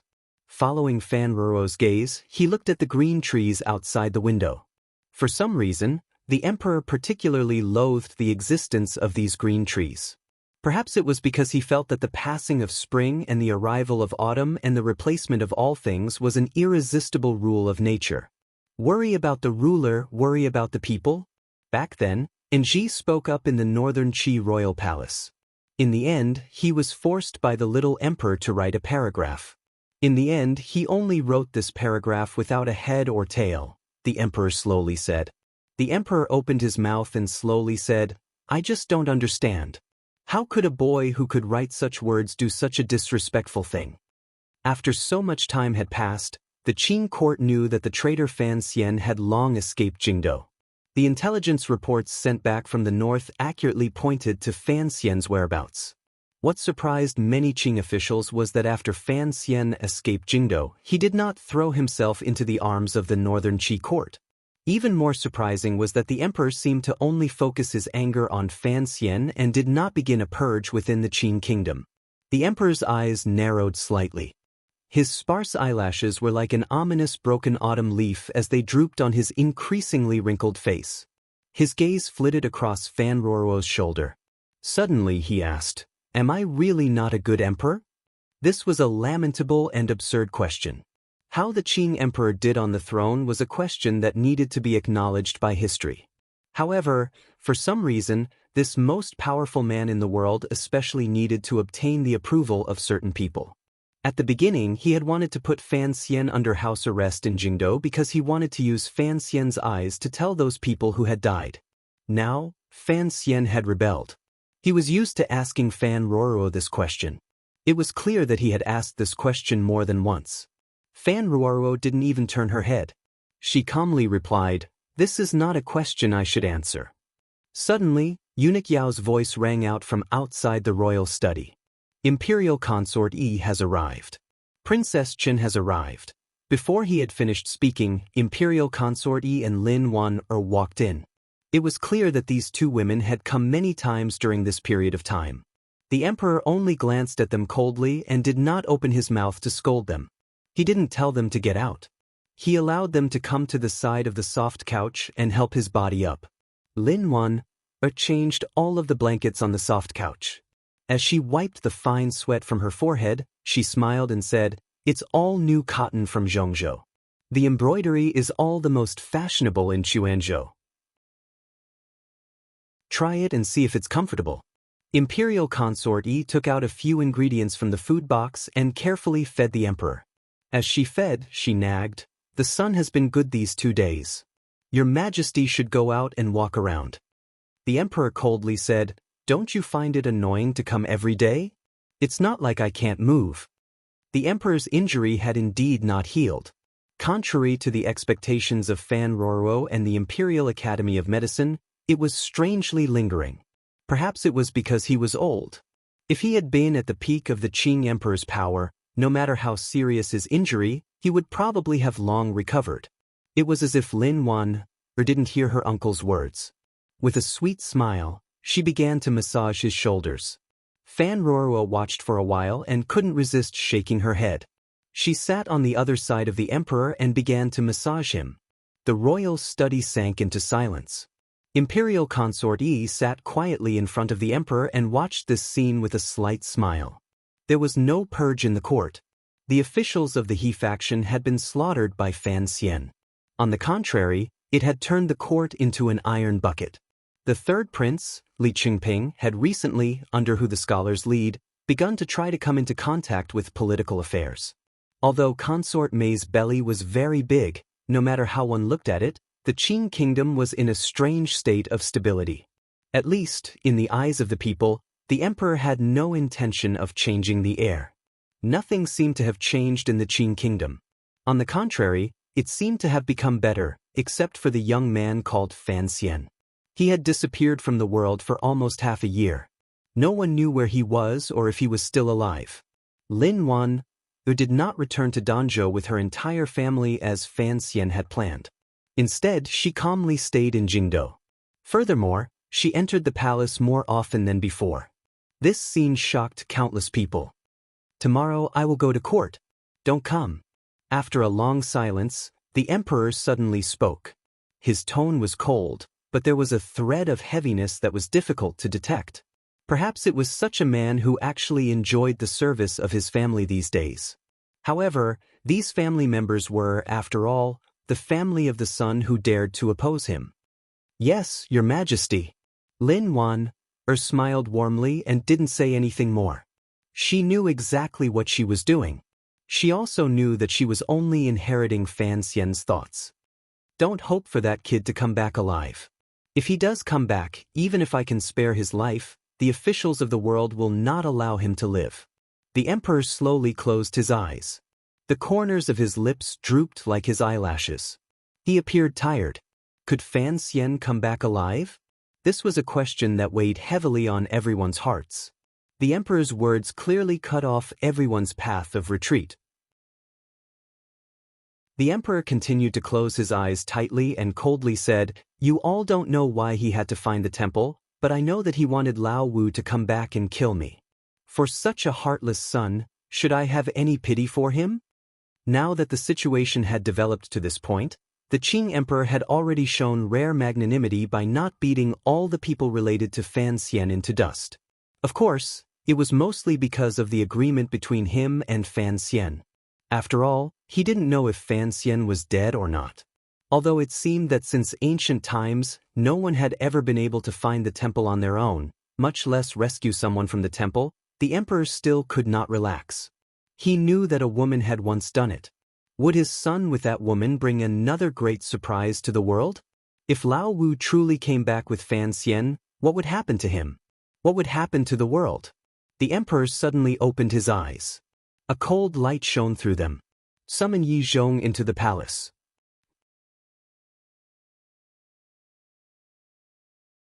Chapter 754. The dark gray land was burning, the dark blue sea was burning, and the boundless sky was burning. Everything in the world seemed to be enveloped by the blazing flames, trying its best to squeeze out every bit of fuel in its body, adding it to the raging flames. The volcano erupted, and the boiling red magma submerged into the seawater, evaporating endless fog. It also drove the ocean currents to set off huge waves that were each taller than the last, constantly slamming against the land that had long been melted into a strange shape. The world was filled with terrifying light and heat, filled with the smell of destruction. The animals on the land screamed miserably, their fur rotten, and their bones could be seen. It was as if the light, the waves, and the flames were soul-devouring flames from the netherworld that they could never escape. No matter how far they escaped from the burning forest, no matter how deep they dug into the deep holes under the grassland, they still could not escape the destruction that could destroy all living beings.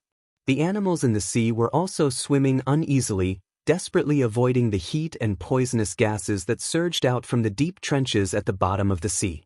The mammals that were used to swimming freely in the cold sea poked their heads out of the water in extreme despair, but what entered their lungs was boiling air and the dust that carried fatal toxins.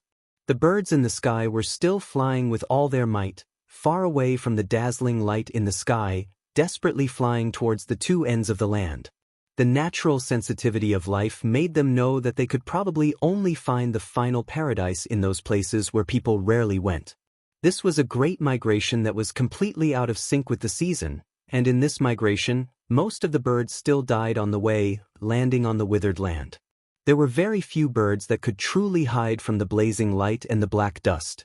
The light in the world gradually dimmed, but the air was filled with dust and dark clouds, mercilessly blocking the round sun above their heads. The entire green grassland had long changed color. The animals that had survived the calamity gathered around a small pool, desperately fighting for the only clean water source.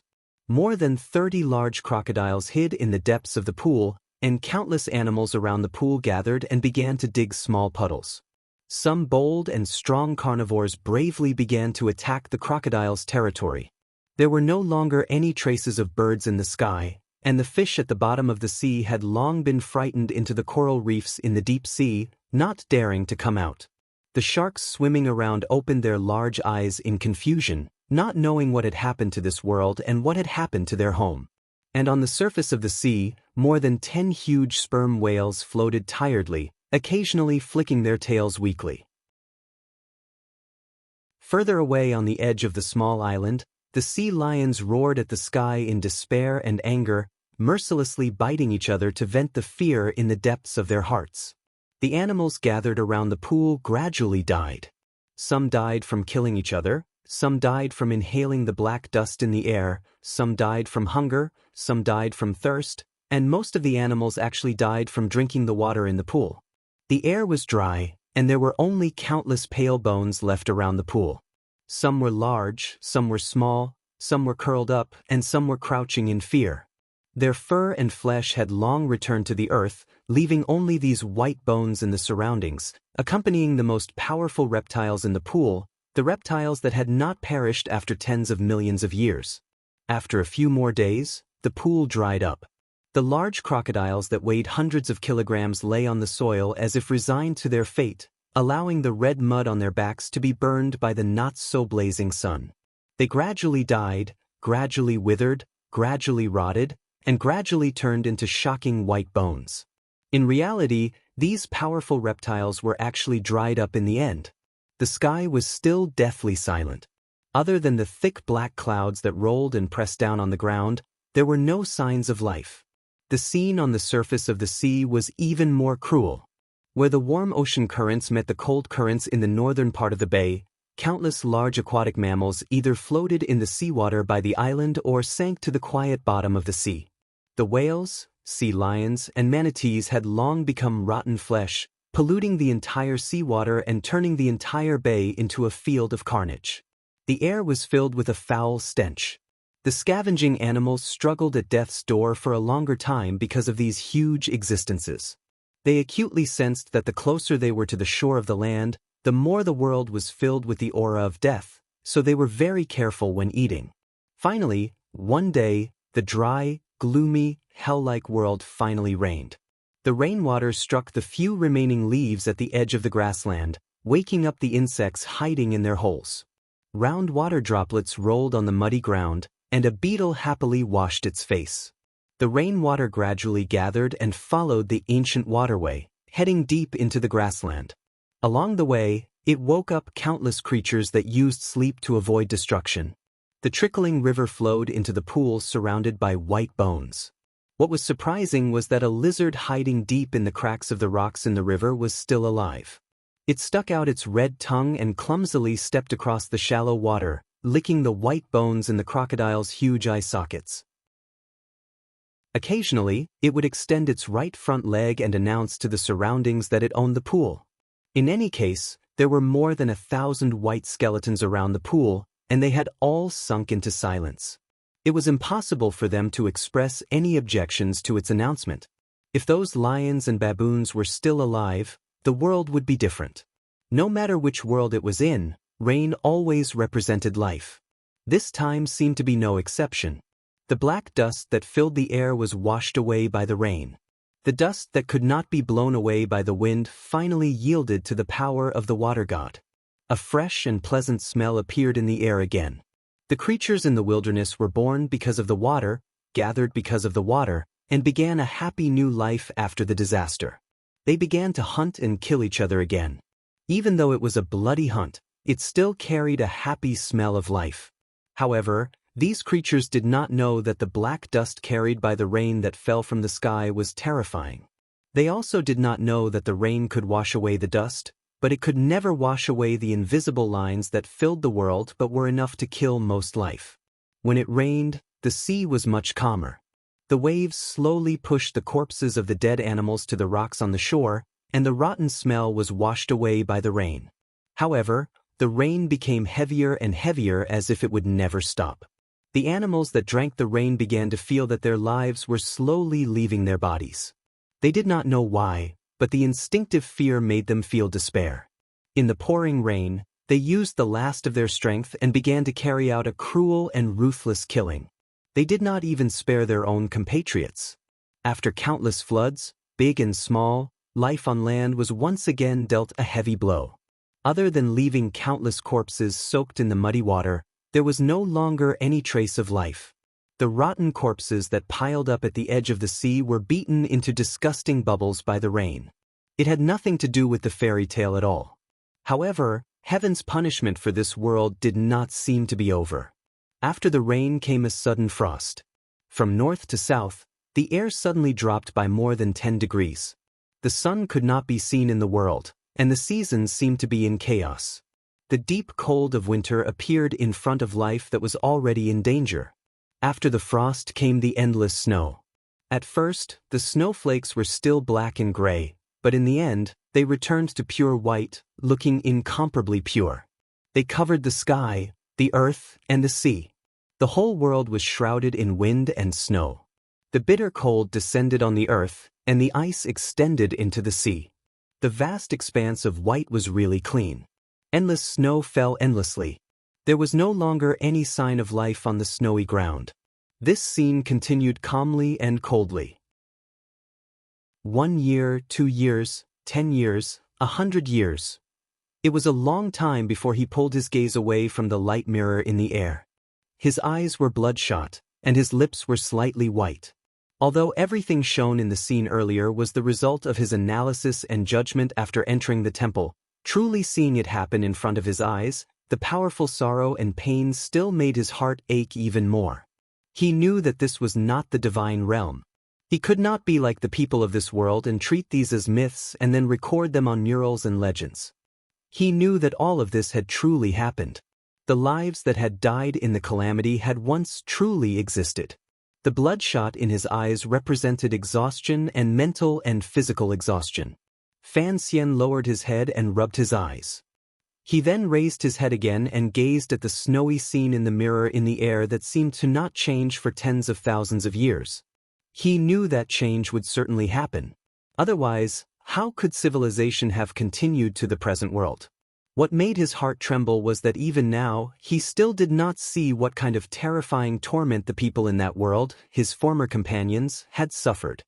Grand, wonderful, exquisite, simple buildings were completely different from grass nests and caves in this world. They were also the existences that had suffered the heaviest blow in the calamity. The people of that world had grasped some of the Creator's secrets. In the end, they had thrown these weapons of mass destruction onto their heads. This was an absurd reality. The high temperature melted cement and steel. The shock wave shattered everything that remained. Invisible and nameless rays of light killed everyone. After the drought came the flood. After the frost came the wind and snow. Countless years passed. Under the cover of the boundless white snow, the glory it once had been covered up. No one knew that there had once been a race that had once been incomparably glorious in this world. After an unknown number of years of wind and snow, someone finally appeared in the scene once again. The destruction of civilization, the survival instinct of life, and the brutal killing appeared once again. In the wasteland, the only thing that could survive was to successfully display the side of animal nature that was most difficult for human nature to accept in order to survive. Fan Xian did not want to see this, so the scene quickly spun and moved. It was as if he was sitting in front of a time machine, watching the fall of civilization, the remnants of civilization, and the remnants of the fire of civilization disappear into the wastelands. He watched as the remaining tall buildings under the snow were eroded by the wind and snow and collapsed. After the ice and snow, the weeds took over their bodies. Using the power of time, feng shui, and nature, they turned into pieces of rock and rusted gravel. None of their original appearance could be seen. He watched as the people dressed in animal skins moved back into their caves, built grass huts, and picked up bone arrows again. However, They forgot words and language. Buildings rose, buildings collapsed, and buildings rose again. In the past, Fan Xian had always thought that civilization was the existence with the most life force. No matter how great of a blow it suffered, it could always rely on a few sparks to start a new prairie fire. However, as he watched the scenes flashing quickly across the mirror, only then did he know that civilization itself was the weakest thing in the world. When the material world that civilization relied on was lost, the spiritual aspect was always so easily forgotten. The scene flashed by in an instant, but hundreds of thousands of years had already passed in this world. The last glory did not leave any trace in this world and completely disappeared. Fan Xian watched all of this happen. His eyes were confused and slightly red. Sitting cross-legged on the ground, he clenched his fists tightly. In an instant he saw 1,000 years. The stone beside him had not rotted, but tens of thousands of years had passed. He truly saw the sea turn into mulberry fields, the stars move, and the earth change. He saw the once bay become fertile soil. He didn't know if the nutrients left behind by the countless dead animals would be of any help to this change in the world. He saw the deathly grassland rise slightly after the volcanic activity calmed.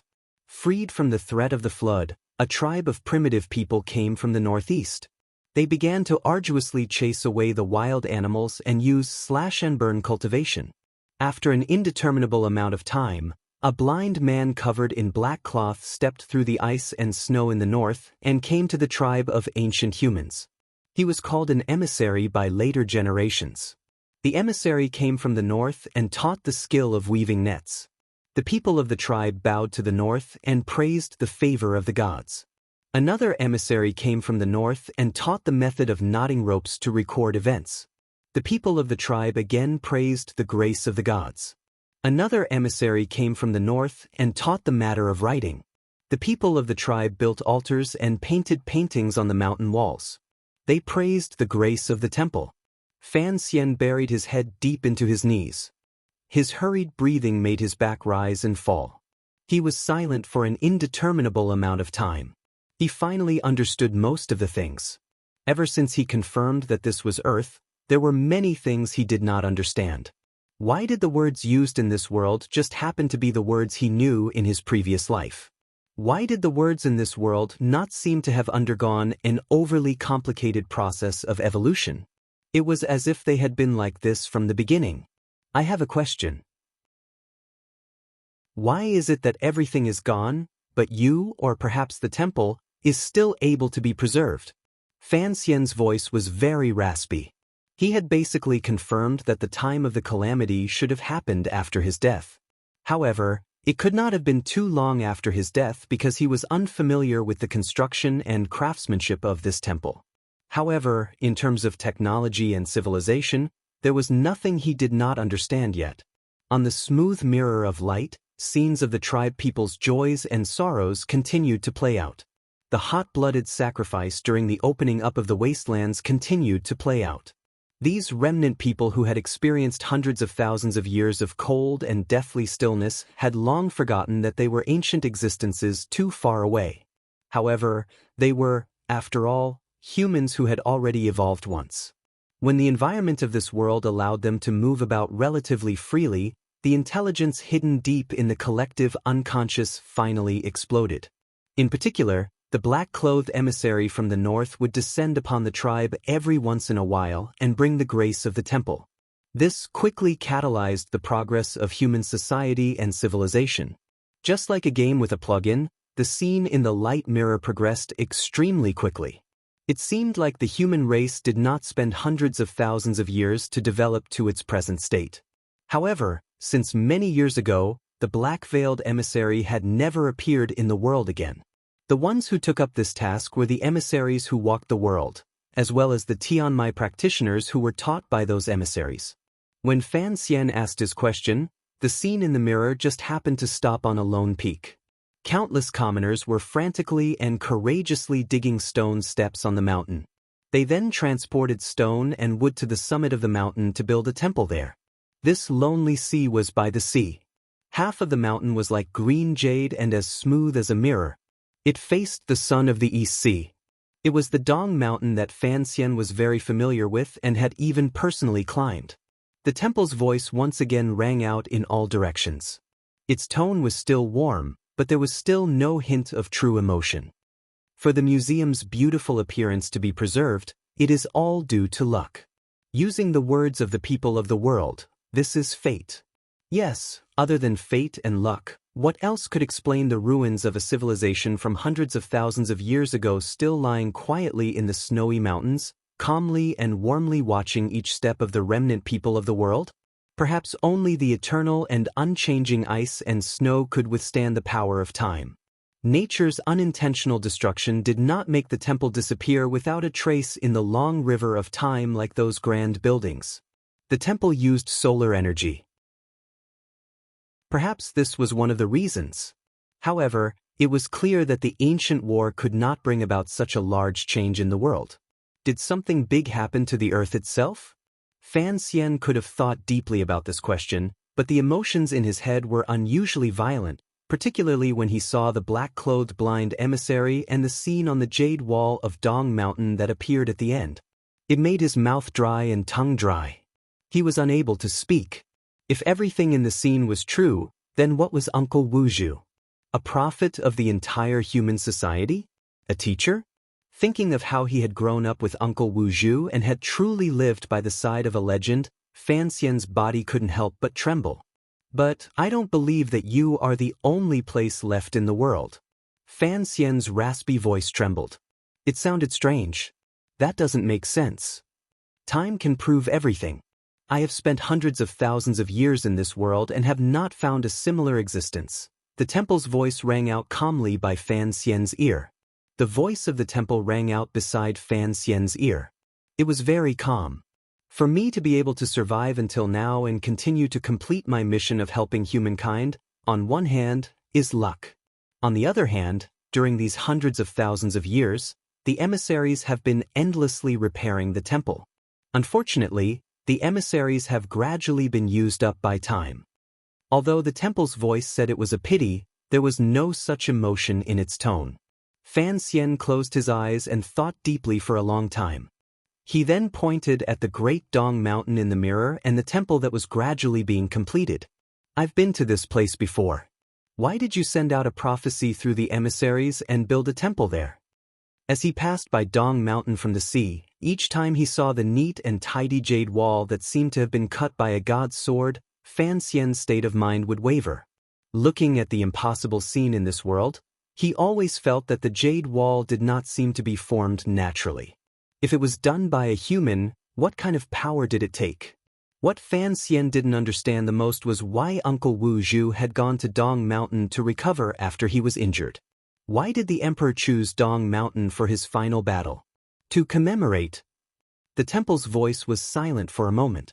It then said, that was the starting point of the battle. It was the weapon that humans used to kill each other. In the end, it created a result that even humans themselves could not have predicted. As for the final imprint, it was that neat and tidy jade wall. That city had long ceased to exist. Half of that mountain had been melted by the heat. In the end, it became what it is now. Fan Xian closed his eyes tightly. His eyelashes trembled slightly. It was not until today that he learned of this secret. Dong Mountain had been the point of the battle. A mountain range had been melted into a lone peak hanging by the ocean. The rocks had been melted by the high temperature into a green jade wall. How exaggerated and terrifying was this? Thus, the radiation left behind on Dong Mountain is the most powerful. It is also the most powerful yuanqi in the world. Fan Xian's raspy voice rang out as he spoke of his deduction. If my deduction is correct, I don't understand why the radiation from killing people can become yuanqi in the world. If the people of the world are truly the remains of a previous generation of humans, why do they have things like meridians in their bodies? Because humans are the stupidest species in the world and also the smartest. Most importantly, they are the species most able to adapt to their environment, the temple's voice replied. Concerning this, I have absolute confidence. Chapter 755. Once upon a time, there was a mountain a temple in the mountain, and a person in the temple. That person told a story. He said, "Once upon a time, there was a mountain." If Fan Xian's experience in the temple continued to develop like this, without question, the people everywhere in the world who were eagerly waiting for him to live or die would be covered in many layers of cobwebs and then dragged to death. Just like the world after the calamity, regardless of cause and effect or something else, it was impossible to always sink into a dull repetition. The rebirth of a civilization after its destruction could not be completely the same as before. Even the only remaining temple in the world, at the beginning of humankind's second rise, began to endlessly send the seeds of the last civilization to humankind through the blindfolded emissary. The most obvious change between the two worlds could not escape Fan Xian's eyes. After being reborn for more than 20 years, he meditated and practiced the tyrannical martial method every day. In this year, he had also begun to sense the yuan qi that filled the world. This was the true difference. Human society seemed to have found a way to develop it. The meridians in the human body were clear proof of this change. If the yuan qi in the world and the zhen qi in the human body belonged to the same path, then they were all traces left in the world after the calamity hundreds of thousands of years ago. They were traces left behind by nature. But why did these traces not kill the humans living in them? Using the explanation of the voice in the temple, perhaps adapting to the environment and finding a certain point of balance and benefit in this adaptation was a tenacious characteristic that life itself possessed. Thinking of this, Fan Xian couldn't help but feel a sense of loss. Sitting cross-legged on the ground, he was speechless for a long time.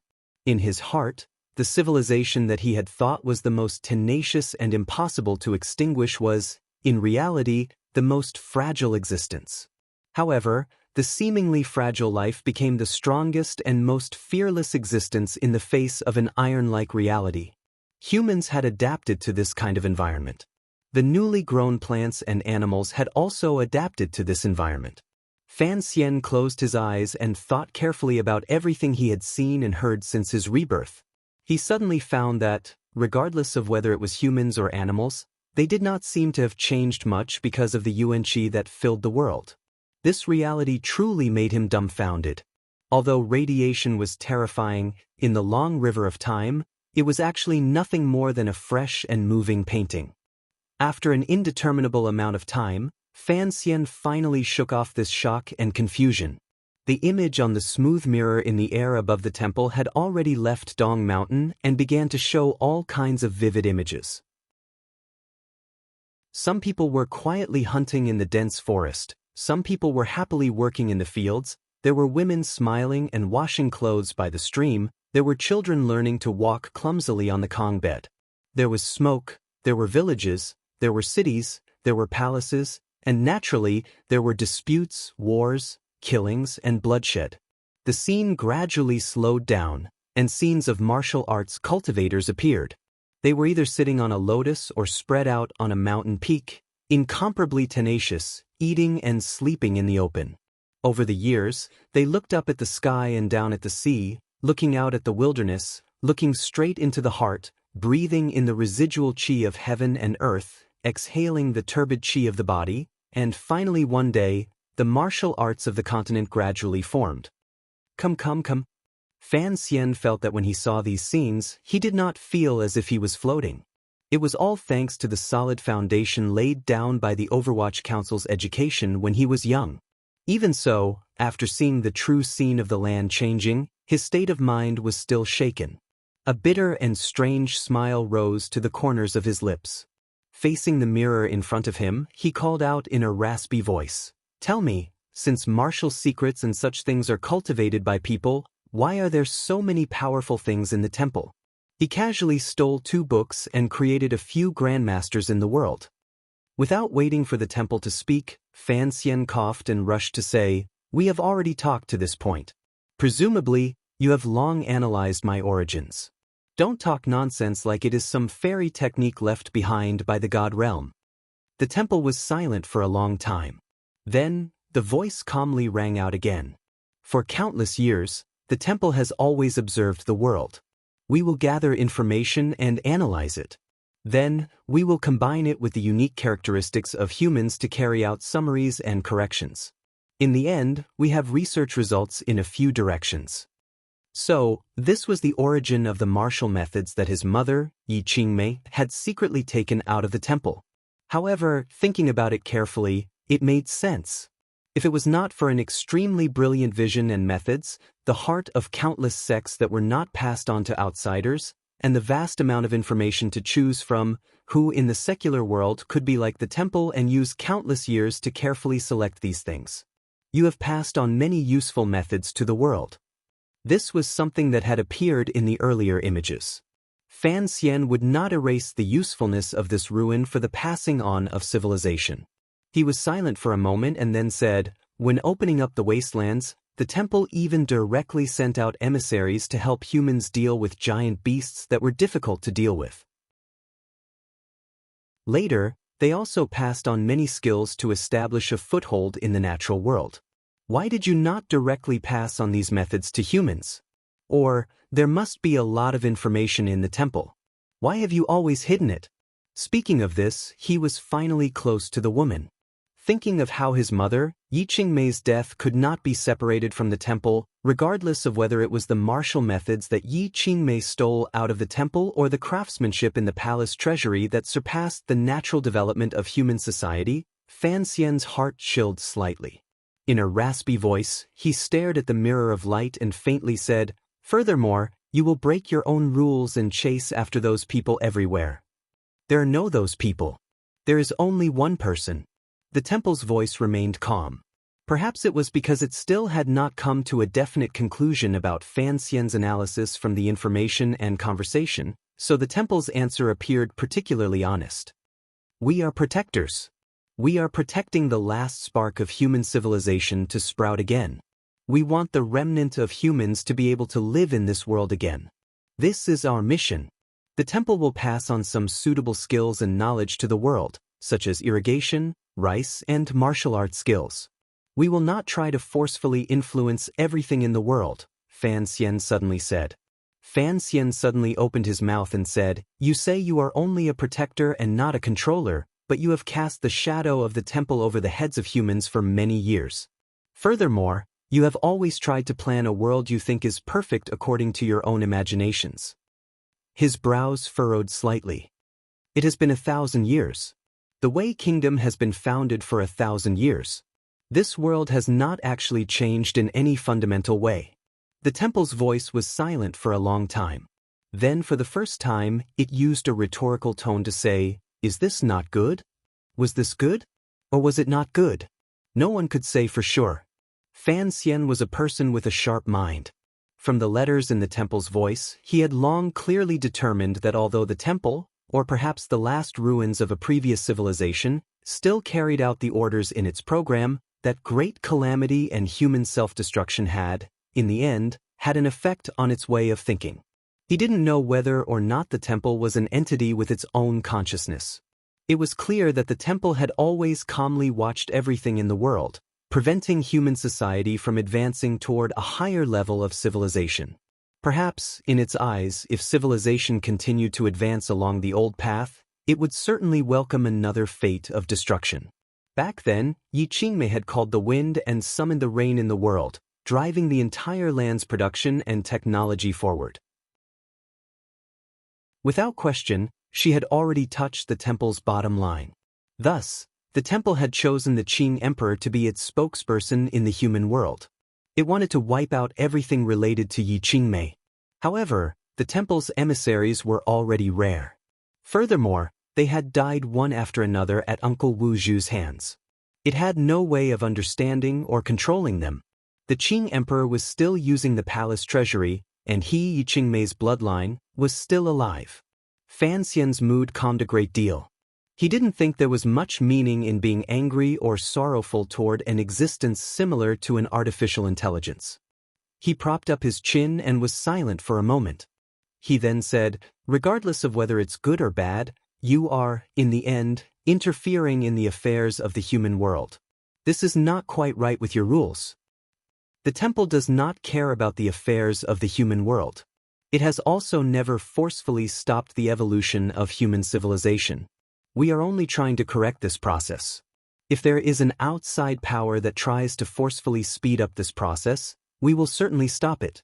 The temple's voice rang calmly and coldly through the entire building. Fan Xian paused. Immediately after, he began to laugh. Because of his illness, his voice was already extremely raspy. Now, his laughter appeared particularly dry and strange. However, his laughter grew louder and louder, echoing endlessly through the empty building. In the end, he even laughed until tears came out. He couldn't resist lying back. The mirror of light was smooth. The voice was quiet.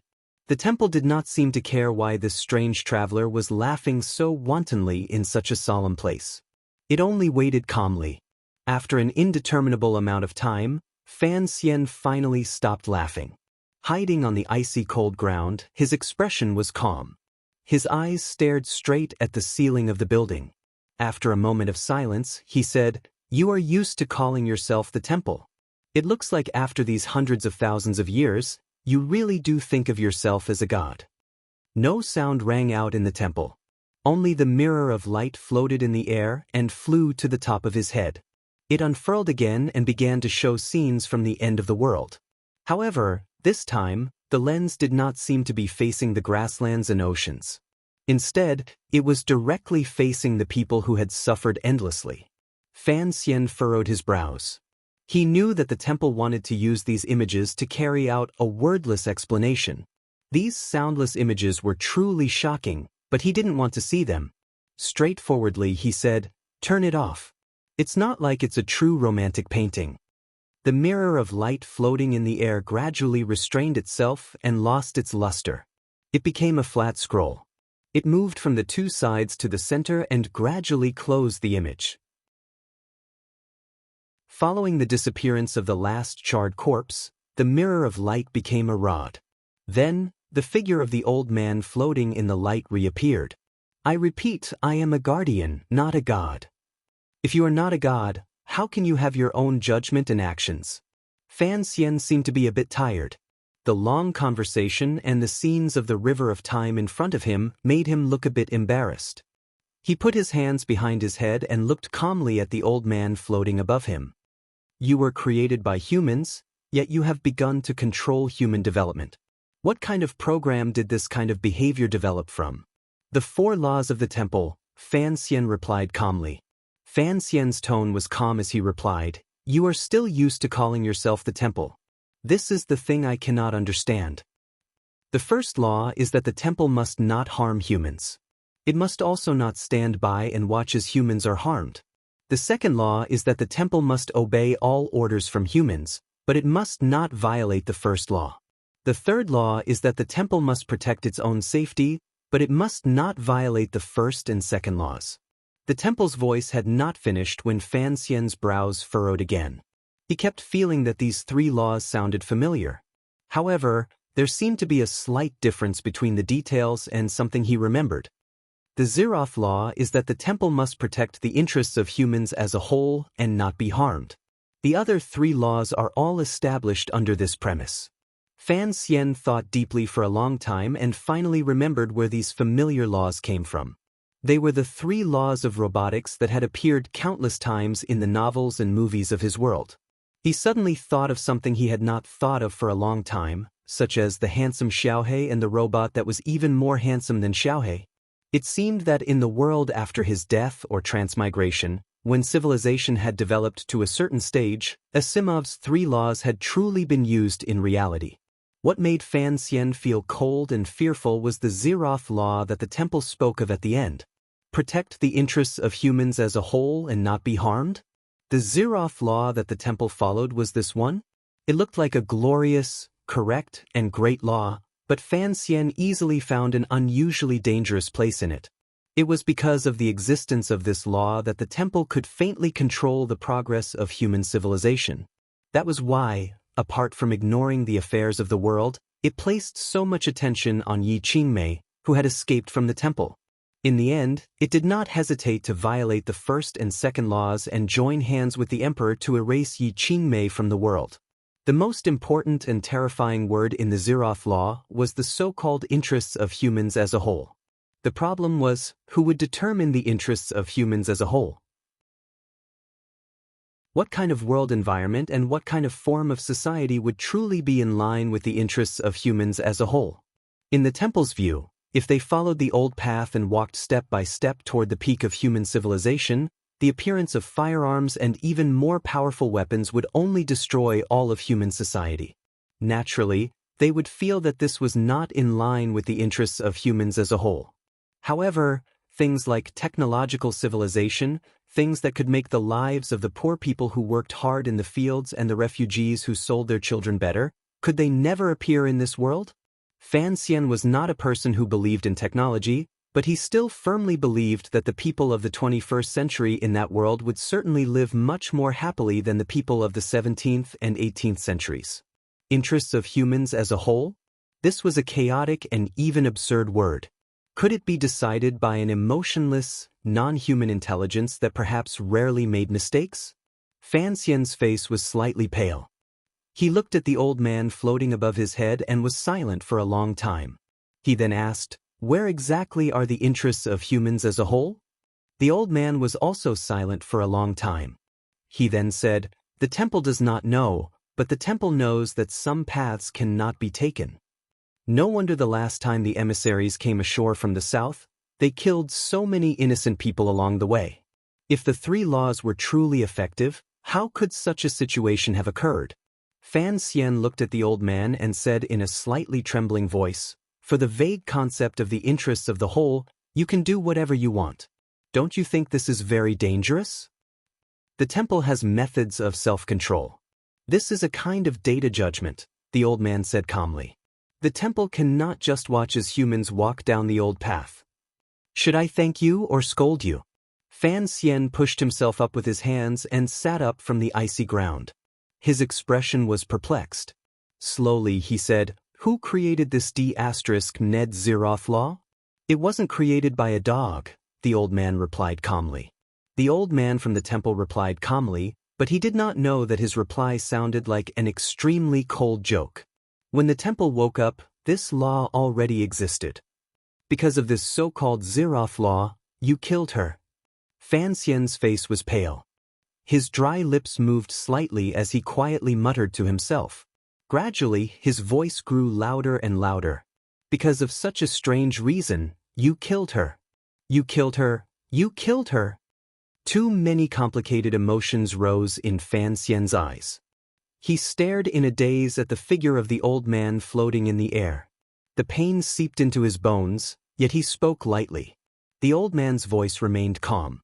"The temple must protect the interests of the whole of humankind and not be harmed." This was not the explanation the temple gave Fan Xian regarding the matter of Yi Qingmei. It was just a repetition of this cold creed. Immediately after, the old man said to Fan Xian, "My three travelers, I am willing to accept you as believers of the temple and emissaries of the temple. You will represent the will of heaven to walk the vast world and protect the people of the land." The tone of these words was clearly different from before. This was probably a passage the temple's program had made up for itself. Thus, it appeared particularly ethereal. However, Fan Xian and the temple had already spoken for so long, but the temple's reaction was still so rigid. It seemed that the old man now remembered that the young and weak human in front of him was not like other people. He continued, "Fellow traveler from the God world, please remember the Zeroth law." Following this, the old man sank into silence. The color of the face formed by the screen of light changed endlessly. It was as if he was carrying out a final judgment in thought. A moment later, the old man said, "In order to abide by the Zeroth law, please remain in the temple." The three sentences represented the temple's three programs.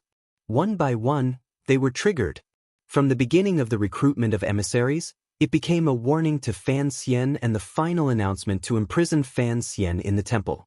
Fan Xian calmly listened to the three sentences and stood up. He did not appear nervous or afraid. Being imprisoned in this icy and snowy temple and being crippled for the rest of his life was not a good future. Although the temple's energy source was showing signs of drying up, Presumably, there had to be some way to produce food. Otherwise, Yi Qingmei would not have been locked up for so many years. However, Yi Qingmei, who was only 4, could rely on Ku He and Xiao En to escape the temple. Furthermore, Fan Xian had 2 companions waiting quietly outside. Fan Xian was not worried about anything. He just looked calmly at the old man in the air. After a moment of silence, he suddenly opened his mouth and said, "Insults and threats are not true battles. Furthermore, there doesn't seem to be any need to get angry at an inanimate object like you," he said in a raspy voice. "It's useless for you to threaten me. For some reason, I keep having the urge to insult you. Son of AB***. Fan Xian spat out a mouthful of phlegm. It passed through the old man's floating, radiant clothes and landed with a splat on the ground. Immediately after, he patted his buttocks and turned to walk toward the main door. He threw down a few words to the old man from the temple. "You're just a ball of fireflies right now. How dare you pretend to be a flame monarch in front of me? I've already given you enough face by talking a few words with you, yet you want to lock me up for the rest of my life." Fan Xian walked all the way to the main door of the empty building. Nothing strange happened. The figure of the old man floating in the air only watched him leave quietly. Placing his palm firmly on the mechanism to open the door, Fan Xian turned his head. Narrowing his eyes, he said in a cold voice, "I'm not afraid to tell you, I am Yi Qingmei's son.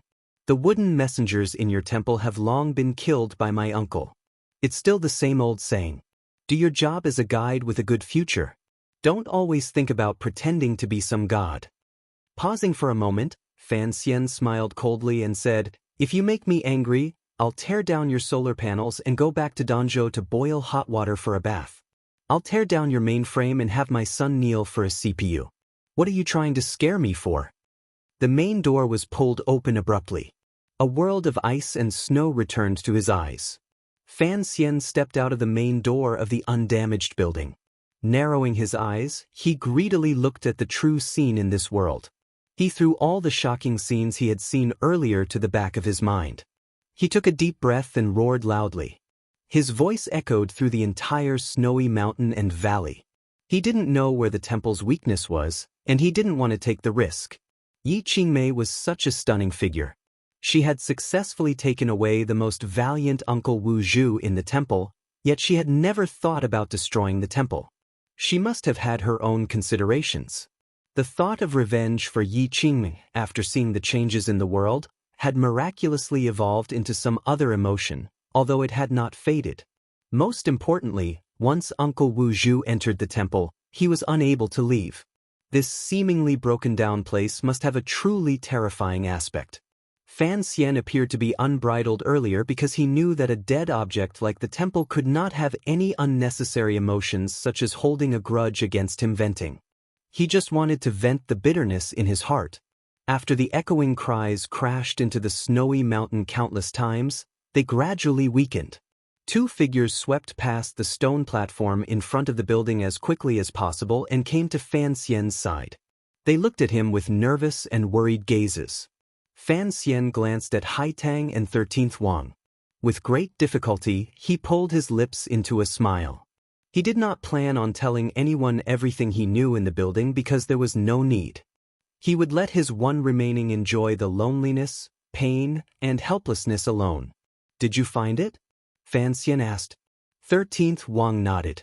Only then did Fan Xian notice that he was carrying a large black chest on his back. His mood immediately became nervous. His pupils constricted slightly. Suddenly, he felt that he seemed to have missed something. In a raspy voice, he said urgently, "Get out of the temple. Clear target 1. The temple's voice suddenly rang out from all directions. The elder's figure had long disappeared. The temple was the temple.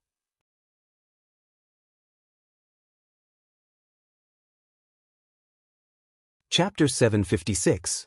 As for how Fan Xian would deal with the temple, I thought for a long time and prepared countless philosophical questions, including things like paradoxes. Later, when I wrote it, I scratched my head. Damn, aren't I just a novice? Other than knowing how to play mind games, I haven't even read many books. How could I have this kind of grace? Other than the 3 great vulgarities in my mind, there is only the 3 great vulgarities. Now, I am fighting against the 3 vulgarities, so let's be more direct, more violent, and then more warm, more sensational, and more romantic. Let me report to everyone, my favorite character in Wang Shua's novels is still the air stewardess. Fan Xian's left hand gripped tightly around the metal drill in his chest. He felt the waves of coldness from the metal. As fresh blood gushed out, he felt a cold sweetness in his nose and throat. Even his body grew cold. The black cloth that was right in front of him was still not stained by a speck of dust. That plain and clean face with a hint of immaturity and not a single wrinkle seemed to be telling a story that had lasted for hundreds of thousands of years. Fan Xian stared in a daze at this familiar face. He found that he could no longer find a trace of familiarity on this face. It was clearly still this face, clearly still this black cloth, but he knew clearly that the person in front of him was no longer Uncle Wu Zhu. At least, in this instant, he was not Uncle Wu Zhu. This person was clearly that person, but this person was not that person. They had known each other for 20 years. Now they met like strangers. What a sorrowful and depressing thing it was. When Fan Xian saw the large chest on 13th Wang's back, a warning rose in his heart.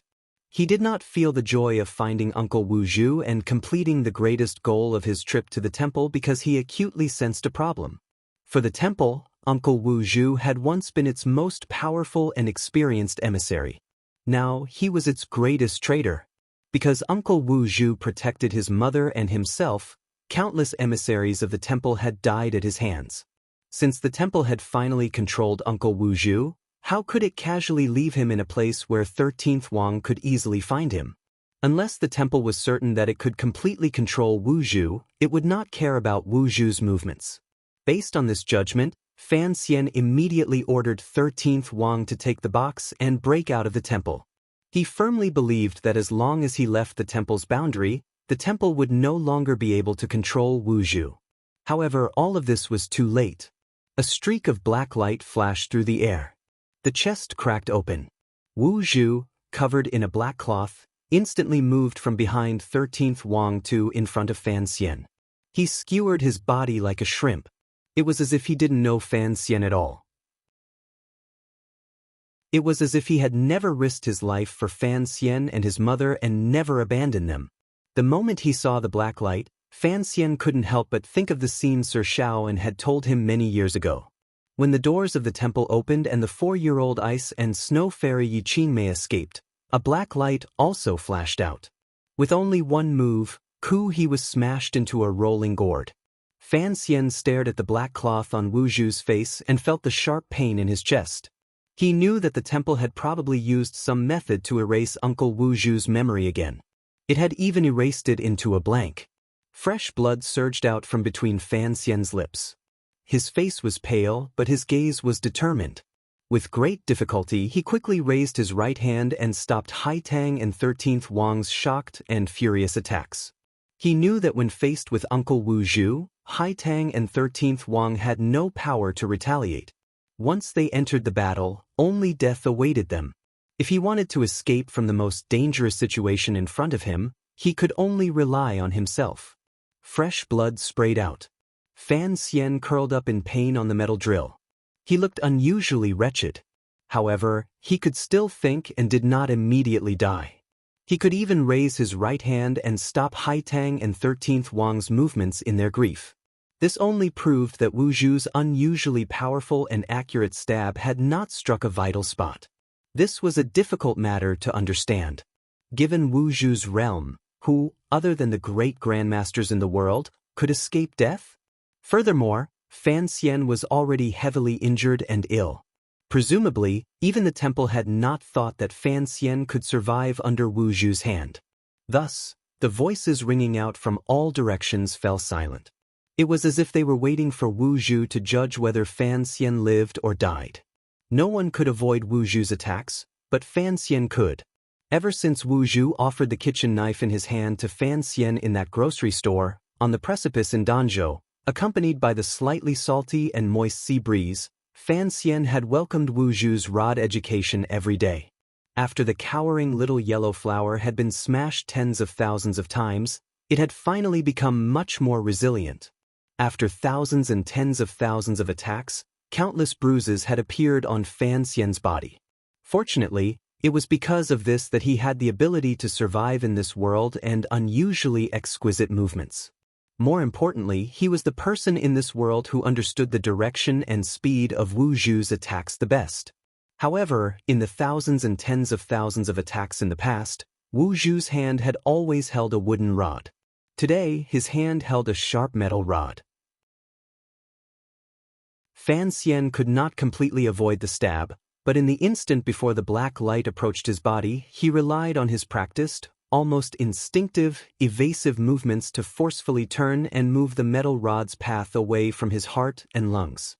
It looked like blood was spurting out, but in reality, it only injured the pit of the heart below his ribs.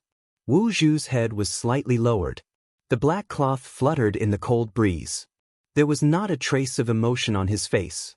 It was impossible to tell whether this exceptional warrior was surprised that the human in front of him was able to avoid his stab. In the eyes of the bystanders, he only maintained his position and impaled Fan Xian on the metal rod. "If this gets out, even my mother won't believe it." These were the words Fan Xian said as he coughed up blood. After these words, Wu Zhu was silent for a moment. Suddenly, he opened his mouth and asked coldly, "What is your mother's surname?" It was this ray of light, like a ray of light, that instantly occupied Fan Xian's mind, allowing him to see a glimmer of a chance of survival. He stared fixedly at the black cloth and said, "My mother's surname is Yi." Wu Zhu did not respond. "You call her Mississippi?" Fan Xian looked at the indifferent uncle Wu Zhu. For some reason, sorrow rose in his heart, even more than the pain of his wound. He spoke in a raspy voice. Wu Zhu still did not respond. "She is Yi Qingmei. I am Fan Xian. You are Wu Zhu." Fan Xian spat out the bloody foam at the side of his lips and looked at Wu Zhu fiercely. However, this affected the wound in his chest. A wave of pain made his vision go dark. Wu Zhu still did not respond. It was as if these names, which he should have known best and were closest to, had long disappeared from his mind. Although he had said these words earlier, his entire body was permeated with a chill. It was like a block of ice between heaven and earth that would never melt. Looking at the block of ice and the black cloth on it, Fan Xian seemed to see a familiar soul gradually turn into spots of light and leave the body in front of him. It flew into the air and gradually disappeared. This reality made Fan Xian feel boundless terror and sorrow. He faintly felt that he would never see that Uncle Wu Zhu again in this life. Such sorrow made him forget that he was still impaled on the metal rod, heavily injured, about to die, and about to bid farewell to this world. For Fan Xian, who had seen thousands of changes, death was not scary. What was scary was that when he died, the person closest to him in front of him would not recognize him. He glanced hopelessly at Wu Zhu and spat out a mouthful of fresh blood. Dispiritedly and powerlessly, he knelt on the snowy ground. Wu Zhu slowly pulled back the metal rod. He didn't even glance at Fan Xian kneeling in front of him. With a bend of his elbow, the thin cloth sliced through the air and directly smashed back 13th Wang, who finally couldn't resist launching a sneak attack from behind. Then, the blind man with the black cloth steadily walked past the stone platform covered in light snow without any fluctuation of emotion. It was as if he had calculated the distance of each step. He walked to the only undamaged building in the temple and sat down. It was like a soulless shell had once again sat in front of the ancient ice mountain treasure and began to guard and wait. No one knew how many tens of thousands of years this wait would take. Fan Xian's body finally fell into the snowy ground. Fresh blood seeped out of his body. Haitang half knelt by his side and futilely helped him staunch the bleeding. She forcefully suppressed the sorrow and shock in her heart, but she could not suppress the hot tears in her eyes. Wu Zhu did not attack Haitang and 13th Wang probably because, in the temple's view, these two companions of Fan Xian could not affect the overall interests of humankind. Furthermore, it needed these two people to announce the existence of the temple to the world. This was a simple logical judgment and did not involve anything else. However, Haitang and 13th Wang did not understand. The two warriors of the human world looked at the blind man sitting cross-legged in front of the building and felt a chill all over their bodies. Haitang, in particular, could not understand why the blind master would attack Fan Xian. She also did not understand why the blind master would sit in front of that door. There was a faint feeling that perhaps in the long years to come, Fan Xian's closest uncle, the world's most mysterious plain-clothed grandmaster, would perhaps stand guard in the temple for an unknown amount of time in the mountains. Fan Xian was about to die, but Haitang looked at the indifferent and expressionless Wu Zhu sitting there. She also felt a chill and frustration that was difficult to suppress. The temple recovered its calm. The warm, calm, and emotionless voice did not ring out again.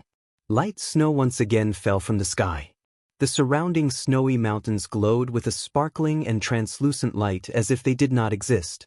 Wu Zhu sat indifferently in front of the door, not moving at all. There was an indescribable loneliness and solitude. The snow fell endlessly. The cold wind blew. The human heart was rain and snow. Loneliness had no beginning and no end. Fan Xian looked at the swirling snow outside through the specially opened crack in the tent. There was not a trace of expression on his face. He was as cold as the blind man in the snowy mountains in the distance. Haitang and 13th Wang had gone through many difficulties to carry him down the snowy mountains and back to their camp. They had thought that Fan Xian would not be able to last a day. Unexpectedly, Fan Xian had relied on his cockroach-like life force to survive. From the moment he woke up, Fan Xian sank into silence. Haitang and 13th Wang knew that the emotions in his heart were complicated, so they did not try to disturb him. They only briefly recounted the scene after he fainted. Up until now, Haitang and 13th Wang still did not understand why the temple wanted Fan Xian to die and allowed them to live. Fan Xian's body was very weak. He had meditated for a number of days in a place with incomparably thick yuanqi. His body, which had gradually recovered, was on the verge of becoming useless because of the large amount of blood loss this time. However, Fan Xian did not feel a glimmer of disappointment or sorrow. He only looked coldly at the wind and snow outside the tent. He looked for many days as he carefully nurtured his body. According to the original plan, after they left the temple, they had to head south as quickly as possible to avoid the great wind and snow that would arrive after summer, as well as the most terrifying polar night. However, because of Fan Xian's injuries and his persistence, the camp remained behind the snowy mountains and did not move south. The worry between Haitang Duo and 13th Wang's brows grew stronger and stronger. Although they had gained nothing from their trip to the temple, at least for them, to be able to enter the temple alive and leave the temple alive was already an impossible mission in the mortal world. They could not hope for more. They understood why Fan Xian did not want to leave the snowy mountain. It was because the person he could not let go of the most was in the temple in the mountain. However, they did not know what mortals like them could do when faced with the mysterious temple. Haitang and 13th Wang were not Fan Xian. It was impossible for them to see through the truth of the temple. They only knew that even a powerful warrior like Wu Zhu still did not dare to disobey the temple's orders and strike ruthlessly against Fan Xian, who was closest to him. Under such circumstances, what could the three of them do by guarding outside the snowy mountains? Fan Xian did not think so. If he had to watch Uncle Wu Zhu guard alone in the Snow Mountain God Temple for millions of years, he would not do it even if he was beaten to death. Fan Xian had already vaguely guessed Uncle Wu Zhu's true identity. However, he still used the words alone to describe Wu Zhu. He knew that Wu Zhu was different from the temple. Uncle Wu Zhu had feelings and ties. He was not an ice-cold program. He was a living person. Fan Xian firmly believed in this. In the dark secret room of the Danzhou miscellaneous goods shop, he had seen a smile more brilliant than a flower. Furthermore, after recovering from his injuries on Dong Mountain, Uncle Wu Zhu seemed more and more like a person. Fan Xian didn't know when this change began. Perhaps it was tens of thousands of years ago, when the black-masked emissary wandered through the various native human tribes with the identity of an emissary and saw too many human joys and sorrows. Perhaps it was because Uncle Wu Zhu was the most powerful existence in the temple and, after hundreds of thousands of years of evolution, had walked a completely different path from the temple itself? Or was it because a few decades ago, an elf-like life had suddenly appeared in the world and in the temple for reasons no one knew of? While interacting with that little girl, something had been stirred up in Uncle Wu Zhu. Fan Xian didn't want to investigate this. He didn't need to. He only knew that when he was reborn into this world, he was leaning on Uncle Wu Zhu's back. The first person he saw was Uncle Wu Zhu. Uncle Wu Zhu's back was warm. Although he had never seen his eyes, presumably, they still had feelings. Fan Xian didn't know how the temple had regained control of Uncle Wu Zhu. Perhaps it was similar to brainwashing, reactivating, or reformatting. In any case, the intelligent and emotional life light in Wu Zhu's body could not be seen at this moment. This reality made Fan Xian feel particularly sorrowful and angry. He could not watch as this happened while he did nothing. For him, the powerful existence guarding the temple was nothing more than Uncle Wu Zhu's physical body. If Uncle Wu Zhu's soul was not found, it was the same as saying that Uncle Wu Zhu was dead. More than 20 years ago, the temple and the emperor had worked together to clear things out. Wu Zhu had killed a number of emissaries from the temple. However, he had also been heavily injured. Using Qin Pingping and Wu Zhu's own words, he had forgotten many things. This kind of amnesia was certainly caused by the temple's methods. Fortunately, Wu Zhu had forgotten some of the things from recent years but remembered recent things clearly. He remembered Yi Qingmei and Fan Xian. However, Wu Zhu in the snowy mountain did not remember anything. Fan Xian's eyelids drooped slightly, but a bright light flashed through his pupils. His body was still weak, but he was unusually confident. He would not leave the snowy mountain. He had to return to the temple and bring Uncle Wu Zhu back. He had not died. Wu Zhu's stab had not killed him. Fan Xian accurately judged that the temple should not be able to completely control a completely different life like Uncle Wu Zhu. At least, those names, the names carved into Uncle Wu Zhu's life, had successfully interfered with Uncle Wu Zhu's actions and prevented him from killing Fan Xian. Given Wu Zhu's abilities, determining whether Fan Xian was dead or alive was a simple matter. However, he had let Fan Xian live. This was Fan Xian's confidence. He believed that Uncle Wu Zhu would certainly wake up one day. Many years ago, with Ku He and Shaoen's help, Yi Qingmei escaped the temple and walked south through the wind and snow. One day, the 4-year-old girl sighed and gazed dumbly toward the north from the mouth of the tent. She said, "He is too pitiful." Many years later, the heavily injured Fan Xian left the temple with the help of Haitang and 13th Wang. He did not leave. He also did not sigh because he would not abandon that pitiful blind man and return to the bustling world himself. Yi Qingmei later bravely returned to the temple, took Wu Zhu, stole the chest, and left again. Fan Xian also had to return. The decades that had passed seemed to have sunk into some kind of cycle. However, this cycle did not make one feel any dryness. There was only a faint sense of warmth. Chapter 757. When Fan Xian decided to once again pass through the narrow passageway under the snowy mountain, the most intense argument the group of 3 had since meeting at Wudu exploded into. The argument stemmed from differences in opinion. All 3 of them knew why Fan Xian had to return to the temple. However, Haitang and 13th Wang knew even better that this was a great risk. Everyone had escaped from the temple with great difficulty. The blind Great Master, who had attacked Fan Xian for some reason, did not directly kill him. If Fan Xian returned, who knew what awaited him? Haitang and 13th Wang were both worried about Fan Xian's life and death. A reality that made them feel complicated was that the temple did not seem to care about their life and death. It was only trying to keep Fan Xian in the temple forever. Whether it was summer or autumn, the wind and snow in the extreme north gradually began to blow again. The air was filled with a coldness that made one's heart palpitate. Wrapped in a thick fur collar, Haitang opened her bright but tired eyes and said sincerely to Fan Xian, "During these months, 13th Wang and I haven't done anything. We can't help you with anything, but we can't just watch as you go to your death." Fan Xian's right hand gripped a wooden stick tightly to help him walk.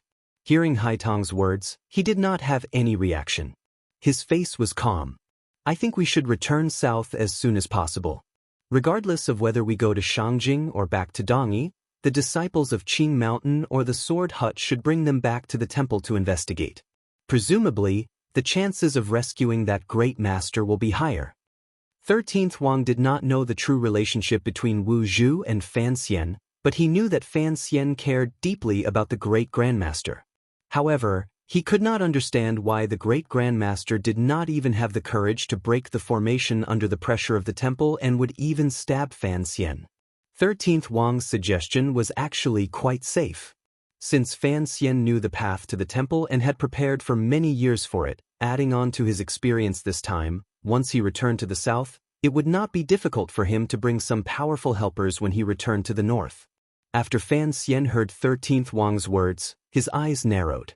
The coldness was like the temperature in the air, enveloping the faces of his companions beside him. Enunciating each word, he said slowly but with unusual firmness, "Don't forget the oath we made before we entered the snowy plains. Other than the three of us, no one else in the world can know of the whereabouts of the temple." 13th Wang's expression changed slightly, but he closed his mouth. This was something he and Haitang had promised Fan Xian. However, he didn't know why Fan Xian had the courage to explore the temple again but seemed to feel boundless fear and nervousness at the possibility that the whereabouts of the temple could be spread into the world. 13. Help me up the mountain. You stay at the foot of the snowy mountain. Think of a way to bring Ada, Air, and the others to this side. Fan Xian pulled back his gaze from the snowy mountains that pierced into the sky. His eyes were slightly moist as he looked at Haitang wrapped in a fur jacket. In a quiet voice, he said, "Wait at the camp for us to come back." "I'm not going up the mountain with you?" Haitang's face, which was not covered by her fur, was blushing as she asked in surprise. "Earlier, you said you didn't help much on this trip to the temple." Fan Xian smiled self-mockingly. "Actually, without you, I would have long died in the ice and snow. So, don't say such things again. This time, I'm going up the mountain to deal with my uncle.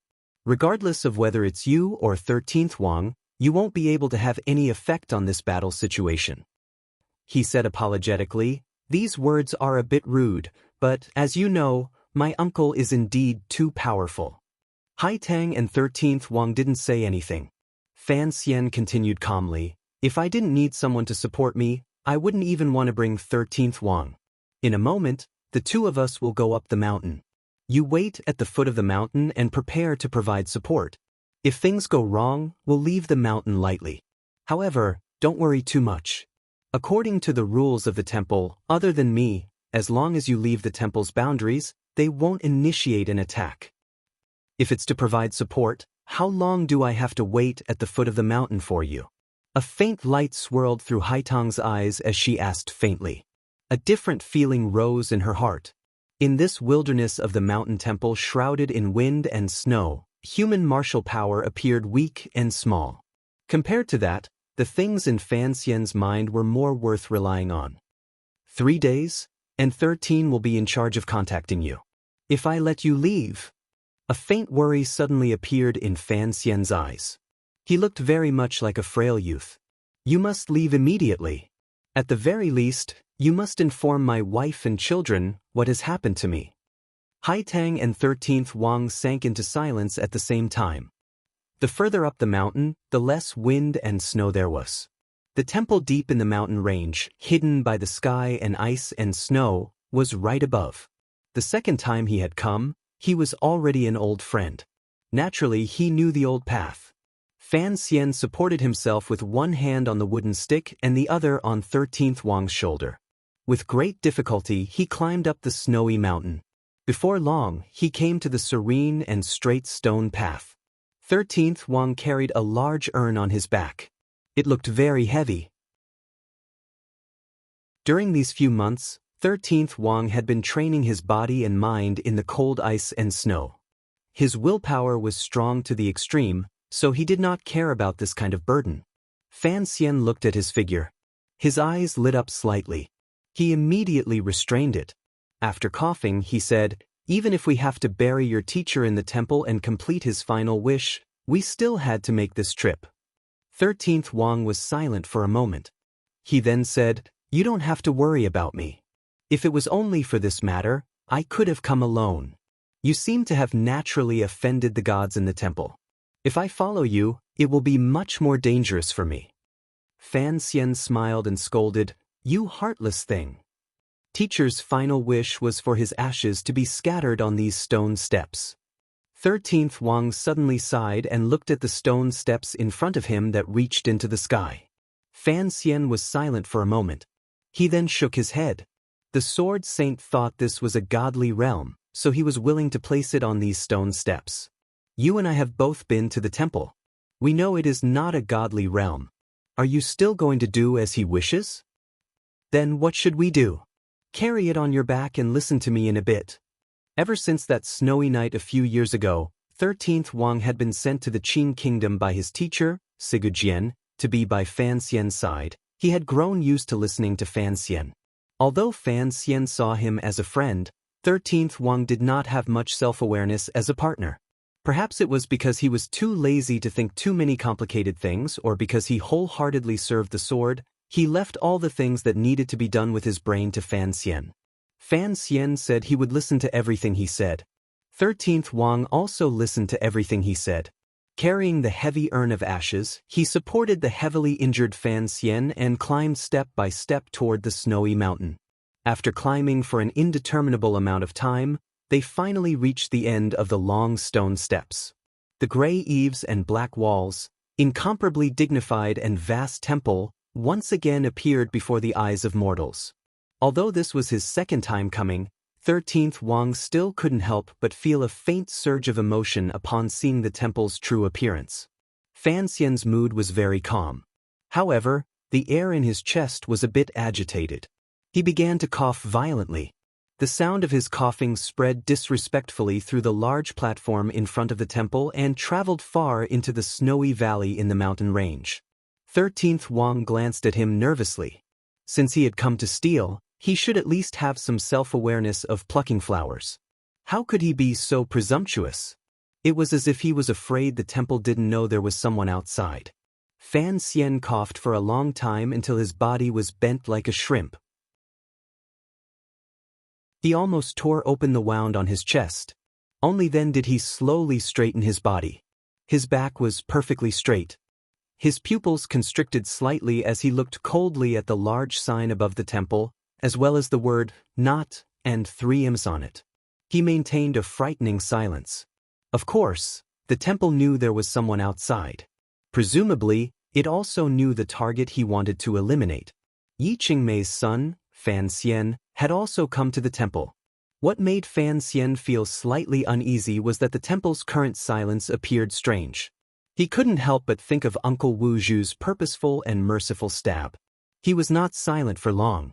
The corner of Fan Xian's mouth twitched slightly. Staring at the temple's thick, dark door, he took a deep breath and ruthlessly spat out a word, "Smash." There were very few mortals who knew the whereabouts of the temple. Those who had been to the temple were even fewer. At least, in the last few hundred years, probably only the great sorcerer Boar in the west and Ku He and Shao En in the east had come. Even Boar's wife, Fu Boa, had not had the opportunity to visit the temple. In people's imagination, no matter who came to the temple, they would always be respectful. No one would have thought that someone would smash the temple's door. Breaking the door and entering was the way of a hooligan. Although whether or not the temple's thick door would break was another matter, at least Fan Xian's word represented that he was not afraid of angering the temple. It was probably because he knew that the temple was a dead object and did not have the emotions that humans should have. 13th Wang did not hesitate. With a muffled grunt, he lifted Sigujian's urn of ashes to his side with one hand and circulated the Jinqi in his body. With a whoosh, he viciously smashed the brown urn of ashes.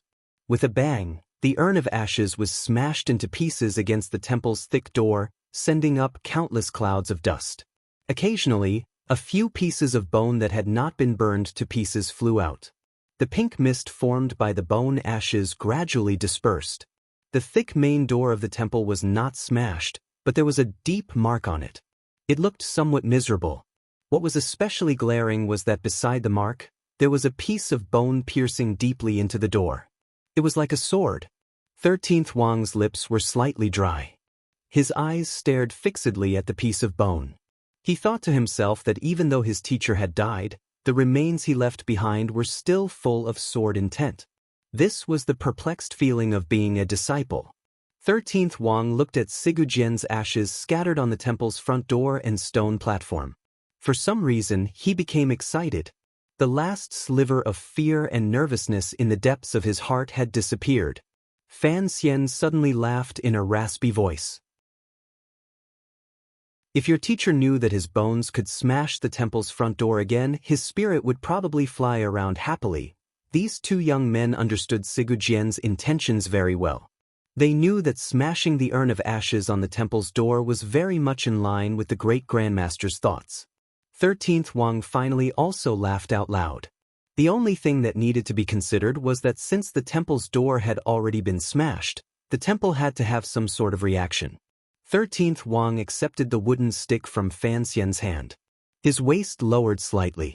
Staring at the temple's door, he began to prepare to fight the tiger. Fan Xian raised his right hand and stopped him. There was a not quite there smile on his face as he quietly waited for the temple's reaction. His heart had long shaken off anything related to fear and loss. Haitang and 13th Wang thought it was a risk for him to go to the temple again, but he did not think so. When it came to the temple, he had miscalculated once and almost died. However, he did not think he would miscalculate again this time. After all, in the temple, there was only Uncle Wu Zhu. As long as he could wake Wu Zhu, what was the temple? The temple's reaction was very fast. The heavy door only opened a sliver. A strange and terrifying black light floated out from inside. Like a bolt of black lightning, it was also like the arrival of a smear of night. In an instant, it passed through space and time and came in front of Fan Xian. Clothed in black cloth and holding a metal rod in his hand, the rod pierced out. It whistled through the air. No one could stop such a terrifying attack. Fan Xian could not. 13th Wang could not. Even if Sigujian was alive, he could not. Furthermore, the Sigujian between the three of them was only a few pieces of broken bones and a pile of ashes on the ground.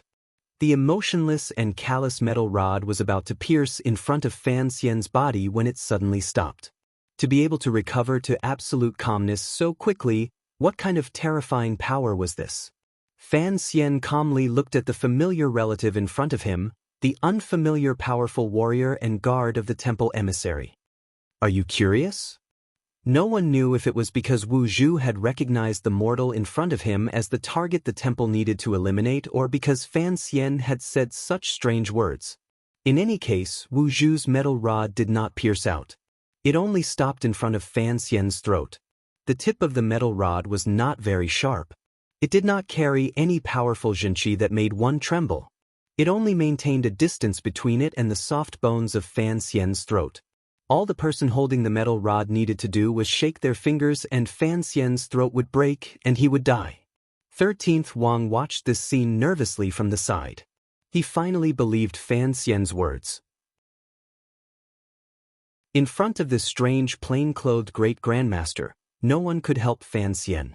In the end, the only person who could help Fan Xian was himself. It was as if Fan Xian could not see the metal rod under his chin. He only looked at Uncle Wu Zhu, who was very close to him. With a warm smile, he quietly said, "I know you are curious.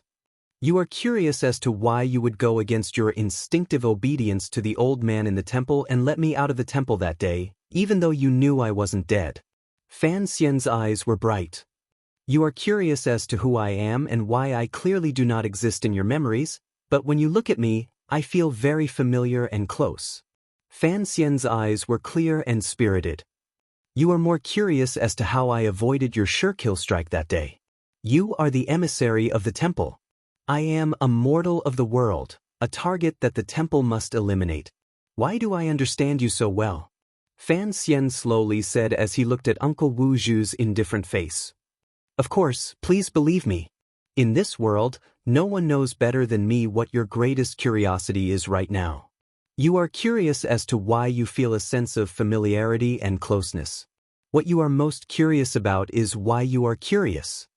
7 consecutive sentences about curiosity spat out from Fan Xian's thin and pale lips. There was not the slightest bit of obstruction or hesitation. Some of them gushed out and pressed forward step by step. Some of them only pointed directly at the cold heart covered by the black cloth. After the 7 sentences, Fan Xian immediately felt exhaustion wash over him. He couldn't resist coughing. After he finished coughing, his eyes grew brighter. The hope in his heart grew stronger. No one knew that when Uncle Wu Zhu's metal rod was so close to the cartilage of his throat, even if he moved a sliver, he would bleed on the spot, much less violently cough. The reason he hadn't died after coughing was because of the metal rod in Wu Zhu's hand. It was precise to an unimaginable degree. As Fan Xian's body trembled and moved, it moved forward and backward. To make a snail's horn in an instant was truly powerful. 13th Wang began to stare closely at Fan Xian's hand. When he realized that he couldn't change anything in front of this strange blind man, he began to watch Fan Xian's body nervously. When Fan Xian coughed, his heart also chilled. Immediately after, he realized that Fan Xian was still alive. This reality made him involuntarily admire Fan Xian to the extreme. He also finally understood where Fan Xian's confidence came from when he ignored his and Haitong's objections under the snowy mountain. But Fan Xian was not nervous at all. Was he not at all worried that he would be killed by this blind man with black cloth in front of him? 13th Wang didn't believe it. He clearly saw that Fan Xian's hands behind his back had been trembling slightly the entire time. 13th Wang took a few steps back toward the stone steps and increased the distance between him and the two of them. He saw Fan Xian's hand gesture and was worried that his existence would disrupt Fan Xian's plans and cause a change to happen to the blind great master. Fan Xian's emotions did not completely relax. He stared closely at the black cloth over Uncle Wu Zhu's eyes, trying to see the endless questions in his heart from his expression. A moment later, he found that all of this was futile. Uncle Wu Zhu's face was still indifferent, and the aura between his brows was still unfamiliar. Being always icy could not be considered familiar. In his life, Wu Zhu had only smiled at Fan Xian a few times. However, Wu Zhu's indifference in front of the temple was truly unfamiliar. Fan Xian's heart sank slightly. His body also sank with it. Very naturally, he sat down in the shallow snow in front of the temple door. He did not care at all about the metal drill at his throat, which could kill him at any moment. Miraculously, Wu Zhu also sat down, sitting in front of the temple door. Sitting there alone, it was as if he was blocking all the prying eyes of the world and the howling wind and snow for thousands of years. The metal drill continued to stretch out in Wu Zhu's hand. It was as steady as his forearm, resting on Fan Xian's throat. Perhaps he could hold it like this for 10,000 years and not feel tired. However, Fan Xian felt tired, particularly as Uncle Wu Zhu sat coldly and did not speak. Perhaps there was some warmth in the heart of this icy body, but it still did not warm up. This reality made Fan Xian feel tired. He didn't know if he could wake up this closest family member. In his life, he was most skilled in battles of the mind. His 2 most outstanding battles were against Haitang and the Emperor. In the end, Haitang had lost to him. Even someone as powerful as the Qing Emperor could not rest easy under the entanglement of Fan Xian's thoughts. Even though father and son had turned against each other, it still left wounds all over the Emperor's heart. Going to the temple again this time to try to wake Uncle Wu Zhu was, without question, a true battle of the mind.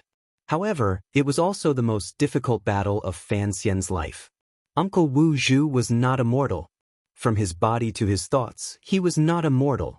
He was a legend. He was icy. He was a program. Most importantly, he had forgotten everything. He had forgotten himself and his mother. Wu Zhu sank into an eternally unchanging silence. It brought even more difficulty to Fan Xian's plan. Without conversation, how could he know the changes in the other party's thoughts? How could he take the opportunity to enter and directly strike at the heart? Look at the other party's expression and observe the expression? But what expression had Uncle Wu Zhu ever had in his life? You've been whitewashed. After a long silence, Fan Xian let out a sorrowful sigh. To think that you are a legendary figure in the temple. You are clearly of a higher level than the old man in the temple. How is it that you've been whitewashed? In Fan Xian's view, Uncle Wu Zhu, who had feelings, thoughts, and awareness, had always been a living person. Naturally, he was of a much higher level than the old man in the temple who controlled everything but still only knew how to follow the T4 laws. However, it looked like the temple had a method of controlling the emissaries that went out that no one knew about. Otherwise, Wu Zhu would not have become an inhuman machine. Although Wu Zhu back then was not very human, Fan Xian was not very human. My name is Fan Xian. I told you that day. Although you have forgotten, I want to tell you a story. This story is related to you, and it is also related to me. I hope you can remember something. Of course, even if you remember, perhaps you will not be able to break the chains on your heart. But we have to try. At least you don't want to kill me. This is probably something in your instincts. Isn't that good? Fan Xian followed the perfectly straight metal rod and looked at Uncle Wu Zhu's icy face. He wanted to smile but almost cried. He forcefully took a deep breath and calmed the emotions in his heart. He then began to speak. A long time ago, there was a pretty little girl who lived with you in this temple. Do you still remember? The unmoving metal rod in Wu Zhu's hand moved in and out as Fan Xian took a deep breath. It was very miraculous, but it still stuck to Fan Xian's throat. Just like when Fan Xian's throat moved when he spoke, it also moved with the metal rod. However, this movement was very small, so small that it could not be clearly seen by the naked eye. Fan Xian did not care how much Uncle Wu Zhu remembered. Calmly and sincerely, he continued to narrate the story related to Wu Zhu, the little girl who had helped him escape from the temple. They had gone to Dongyi together. They had met an idiot and done some things. Then they had gone to Danzhou. They had met a group of idiots and a eunuch idiot. Then, everything else. The snow in the sky slowly floated down. It brought an indescribable feeling of holiness and solemnity to the surroundings of the temple. Perhaps the old man in the temple was using a silent method to endlessly urge Wu Zhu to move. Fan Xian sometimes coughed and sometimes was silent. His unusually raspy and tired voice seemed to be the complete opposite of an order. It had Wu Zhu maintain his current posture and sit motionlessly by the door of the temple. Gradually, the white snow covered their bodies. Wu Zhu was clearly closer to the eaves of the temple, but more snow had accumulated on his body. Perhaps it was because his body temperature was relatively low. The weather grew colder and colder. The snow on Fan Xian's body melted and flowed down along his leather jacket. The coldness seeped into his body and made him cough more frequently. However, his words did not stop at all. He continued to narrate the past, everything about Wu Zhu's past. The scene on that carriage seems to be rewinding. Fan Xian coughed and used the corner of his sleeve to wipe away his snot, which had already turned to ice. Although he was wretched, the light in his eyes did not dim at all. He knew that this battle of the heart was a battle against the temple's control over Uncle Wu Zhu. He did not have any room to relax. In Danzhou, you opened a general store, but business was not very good. It was often closed. Your face was always icy, so of course, no one was willing to look after your business. Fan Xian smiled sourly and continued in a raspy voice, "Of course, I was willing to look after your business. Although I was still young at the time, you often prepared some good wine for me to drink."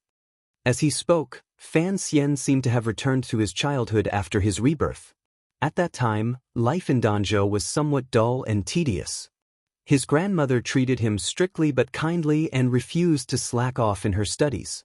Furthermore, the people of Danzhou did not give him the opportunity to kill in all directions. He could only desperately practice the tyrannical martial method, follow Sir Fei everywhere to dig up corpses, and work hard to memorize the Overwatch Council's regulations and execution rules. He also had to prevent assassination attempts.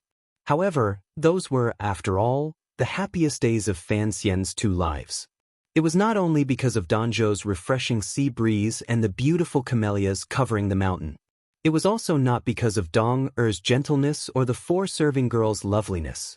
The biggest reason was because of that general store, that icy blind young servant, the yellow flowers on the precipice, and the education under the stick. As Fan Xian spoke, he was somewhat lost in thought. He thought of when he went to the general store to steal wine to drink as a child. Uncle Wu Zhu would always shred radishes for him to drink without caring how old he was.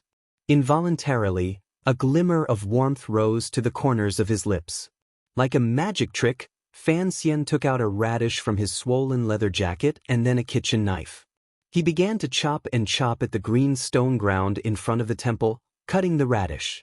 The green stone ground in front of the temple had experienced thousands of years of wind, frost, and snow, but it was still smooth. Using it as a chopping board, although it was a bit stiff, it had a certain crispness. The knife moved like it was flying. In just a moment, a frozen and crisp radish was cut into shreds of uniform thickness and placed neatly on the green stone ground. While cutting the radish, Fan Xian didn't speak. Wu Zhu tilted his head and looked calmly at the knife and radish in Fan Xian's hand through the black cloth. It seemed that he didn't understand what was happening in front of him. Cutting radish shreds in front of the temple, if Fan Xian could survive, presumably would be the most arrogant thing he had ever done in his life. It was more arrogant than jumping off the palace walls to kill Qinyi, more arrogant than charging into the royal palace to slap the Empress Dowager, and even more arrogant than entering the palace with a single sword to assassinate the emperor. However, Wu Zhu still didn't seem to remember anything. He was just curious about Fan Xian's senseless action. Fan Xian lowered his head and sighed. He threw the kitchen knife to the side and pointed at the radish shreds in front of him. In a light voice, he said, "Back then, you always complained that my radish shreds weren't cut well. What do you think of my cutting now?" Wu Zhu straightened his head and remained cold and silent.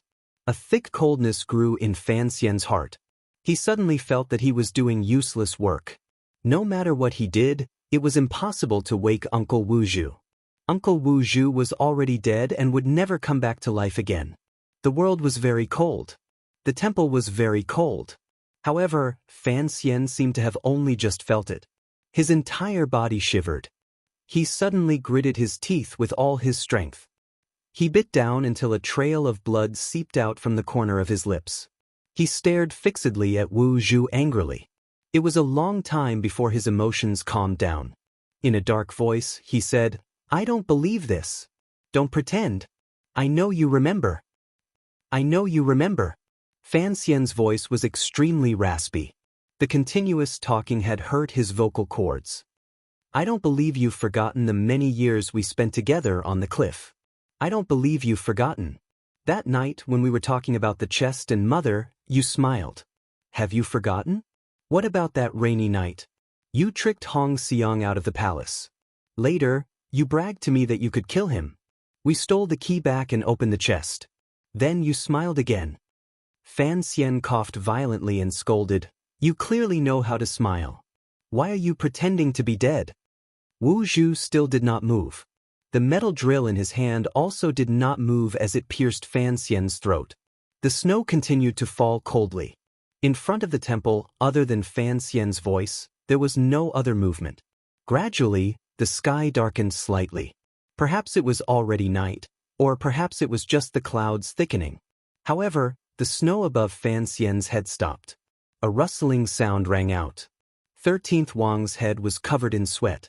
He set up a small spare tent behind Fan Xian and then pushed it over Fan Xian's head, covering his entire body. Coincidentally, the tent's door was between Fan Xian and Wu Zhu, so he did not move the stable metal drill. The snow was heavy.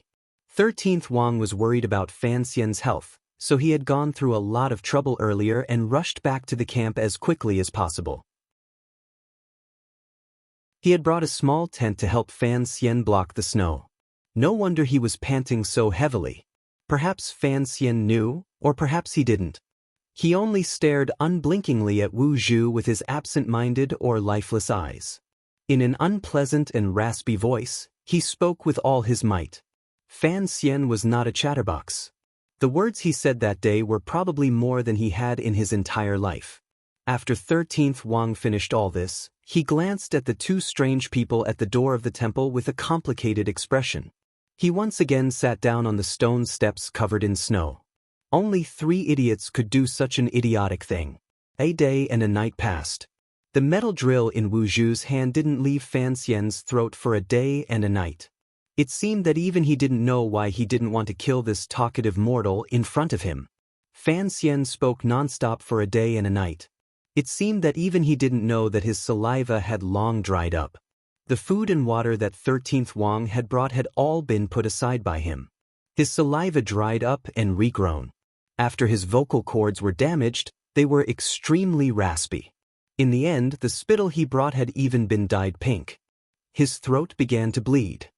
His voice began to become so ugly that it was difficult to hear what he meant. His speaking speed was already slower than that of an old man with 1 foot in the grave. 13th Wang listened beside this pair of strange people for a day and a night.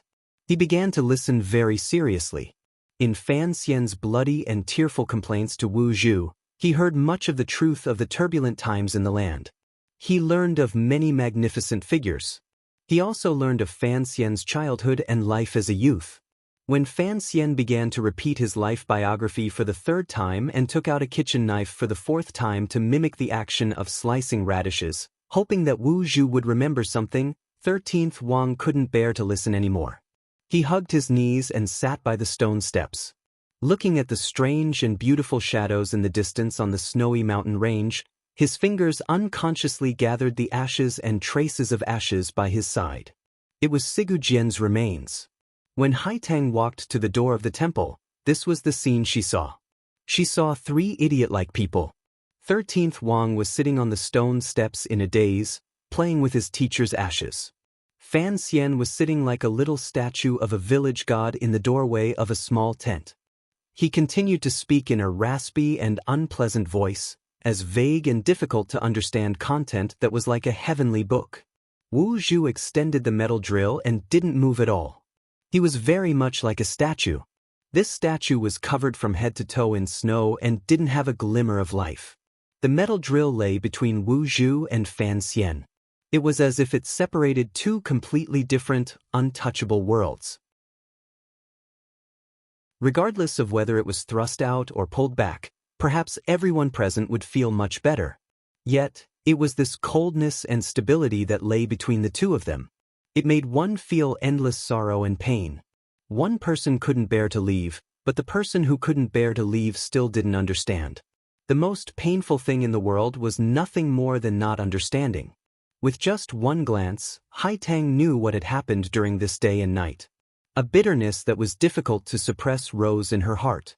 It was not until now that she was certain that, for Fan Xian, there were always many things that were more important than his life. He's gone mad.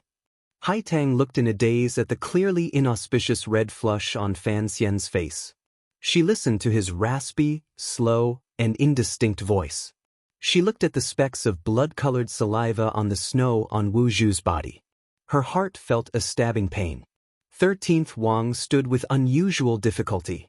Looking at her in silence for a moment, he said, "You've gone mad. Otherwise, why wouldn't you listen to him and come up?"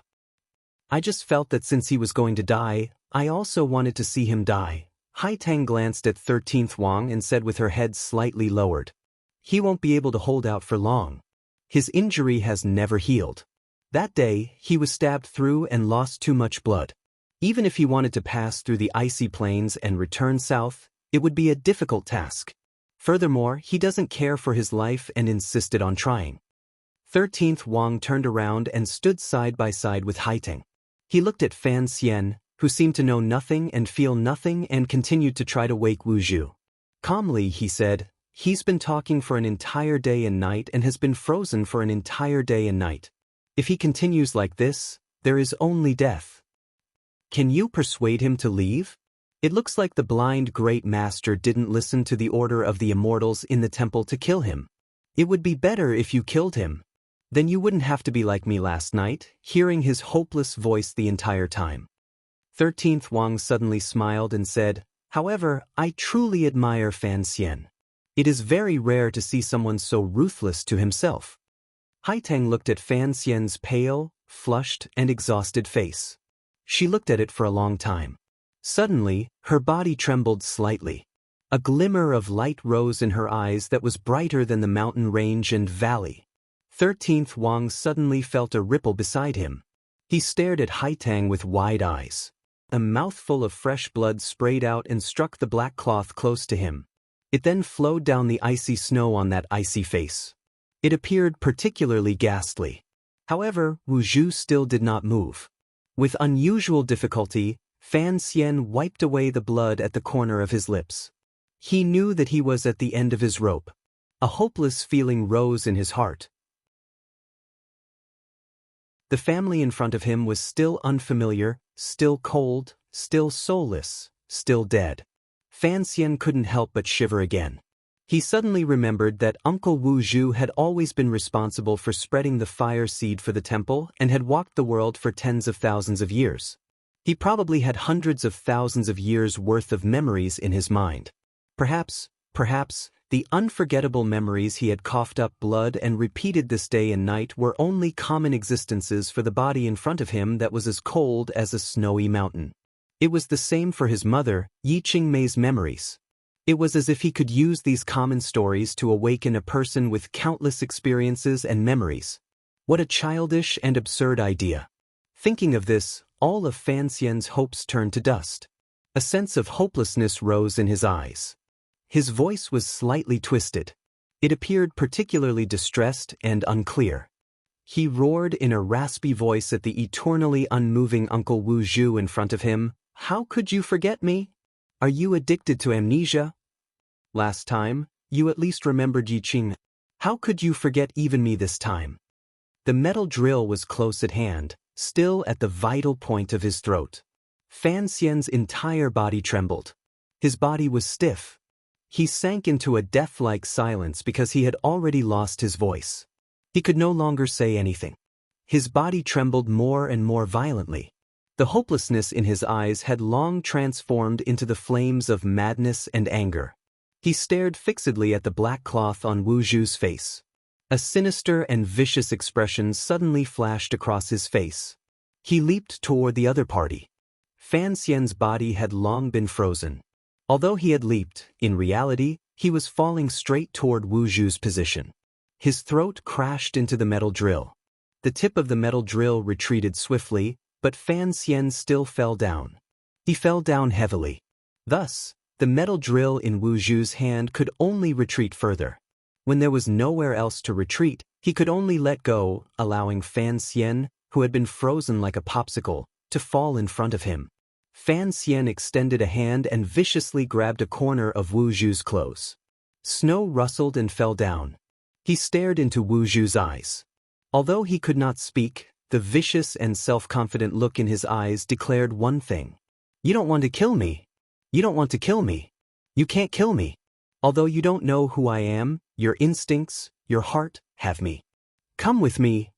Fan Xian, who had been unable to speak, suddenly became spirited. He let go of the metal drill and lowered his head in thought. His desperate leap had finally pushed the metal drill between him and Wu Zhu away.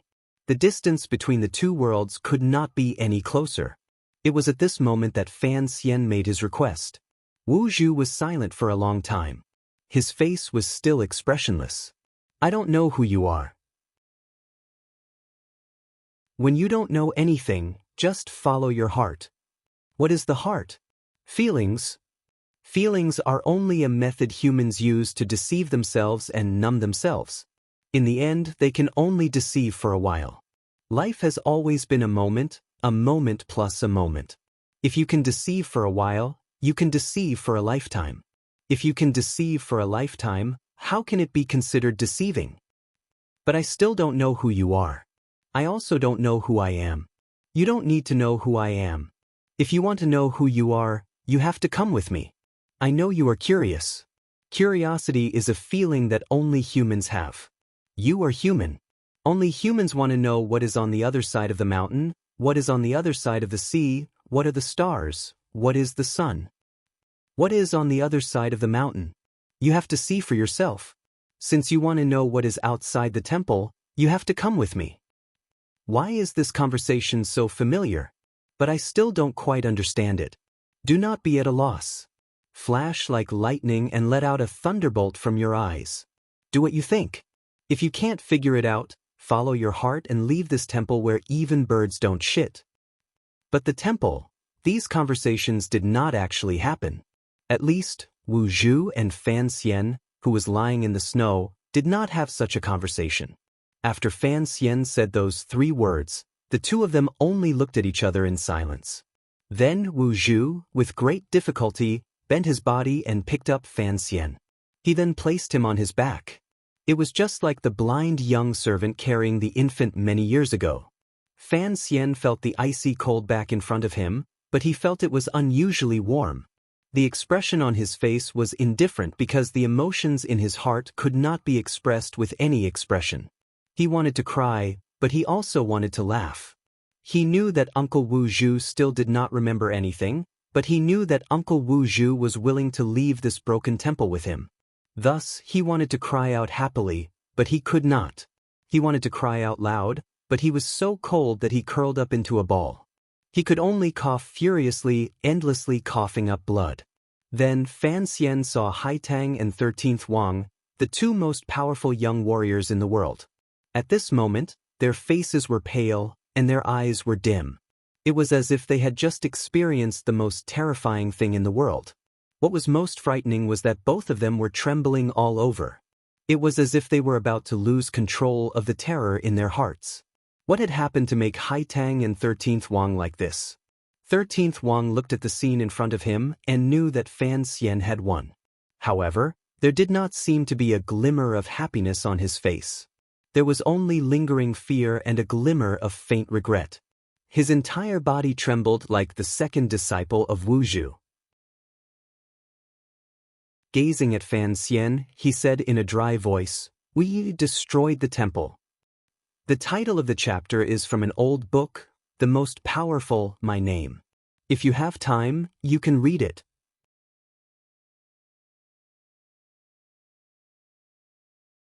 Chapter 758. I have an important dinner tonight and cannot push it off. I have written less today. I saluted with my hands. Smashed the temple. Hearing these words come out of 13th Wang's trembling voice, Fan Xian couldn't help but shiver on Wu Zhu's back. He looked at his 2 companions not far in front of him and couldn't say anything. He knew 13th Wang was speaking the truth because Haitang and 13th Wang's pale faces and unusually complicated gaze revealed everything. There were not many things in this world that could make these 2 so frightened. Fan Xian coughed violently and couldn't make a sound. He only felt his scalp go numb. Strand by strand of hair were like needles stabbing into his skull. He felt a wave of pain and fear that was difficult to suppress.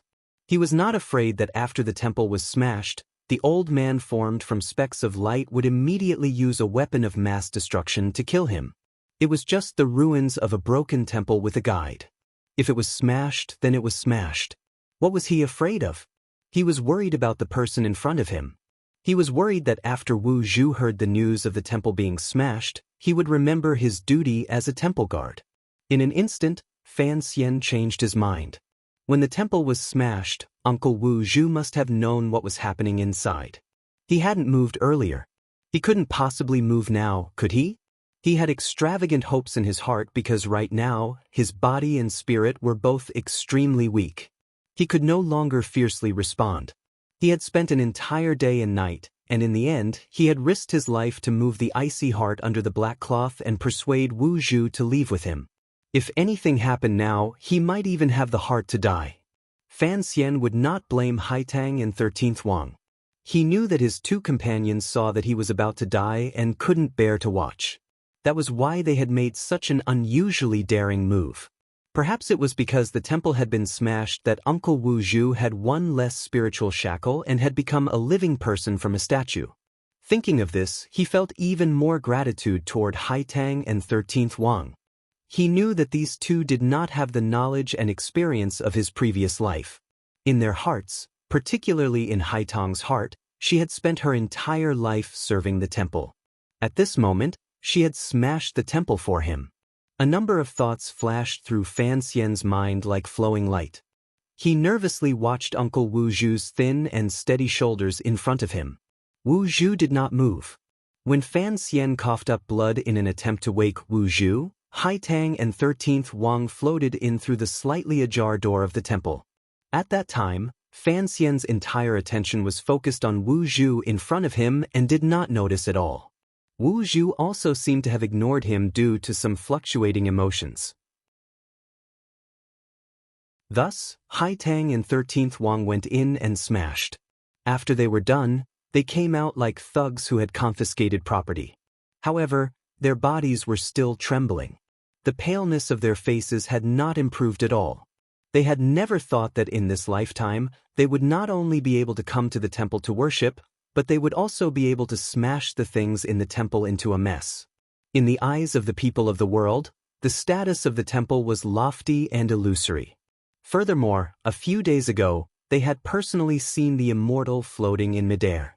They were not like Fan Xian, who dared to be disrespectful to an existence that completely exceeded human imagination. They also did not have the extravagant hope that they could defeat the immortal. Thus, when they entered the temple, they held onto the belief that they would die. They only wanted to disturb the spirits of the immortals in the temple and have Fan Xian find an opportunity to save the blind great master. Who would have thought that they would so easily destroy the temple? The immortal was frozen in the air. Hai Tang and 13th Wang thought they were blind and didn't look at him because they didn't dare to. The immortal's voice rang out beside their ears. They thought they were deaf and didn't listen at all because they didn't dare to. Trembling like this, they thought they were going to die. They went in and smashed randomly. In the end, the immortal disappeared just like that. The most wondrous and inconceivable thing in the world was this. As Hai Tang and 13th Wang stood trembling outside the temple door, they still didn't dare to believe what they had experienced in the temple earlier. Uncle Wu Zhu did not move. Fan Xian relaxed slightly and looked stupidly at his two stupefied companions in front of him. He thought to himself that the ways of the world were truly difficult to explain. A moment later, he used his saliva to moisten his throat. Feeling that he could open his mouth to speak, he said in a raspy voice, "You are very powerful." Cold snow floated down on the desolate snowy plains. The sky was so gray that it was impossible to tell whether it was day or night. Only the endless wind and snow swirled and moved between the icy plains and snowy hills, blocking out most of the light.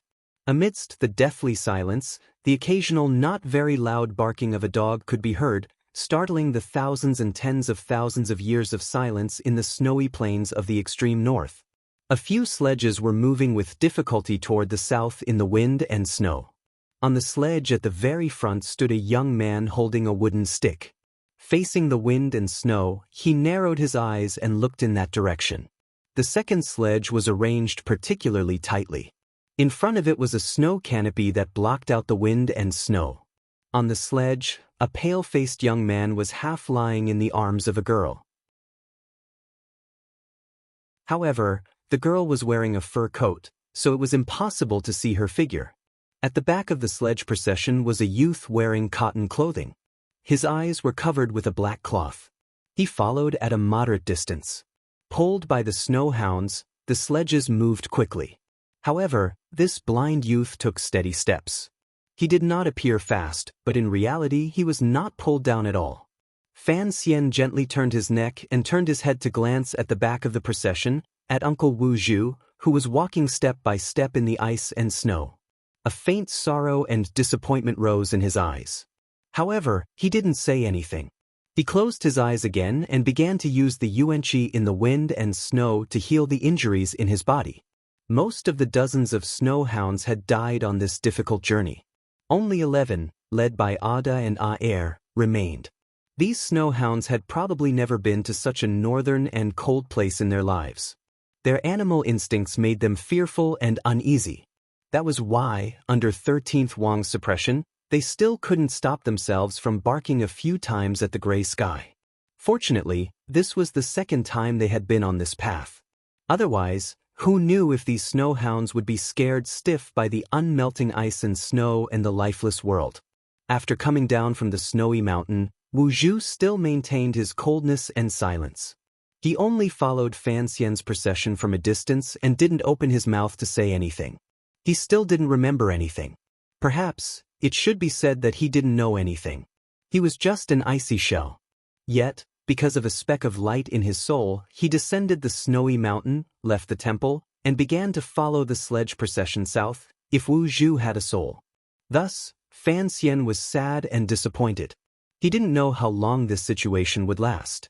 He didn't know if Uncle Wu Zhu would wake up.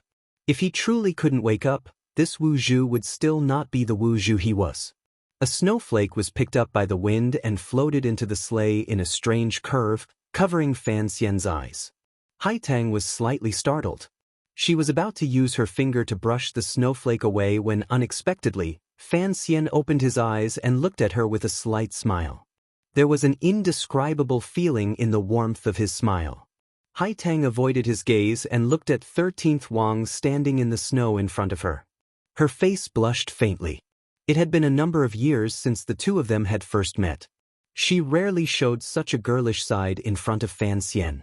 However, this time, they had gone deep into the snowy plains of the extreme north, visited the temple, and experienced things that mortals had never experienced in countless lifetimes. Haitang Duoduo's heart was no longer the same as before.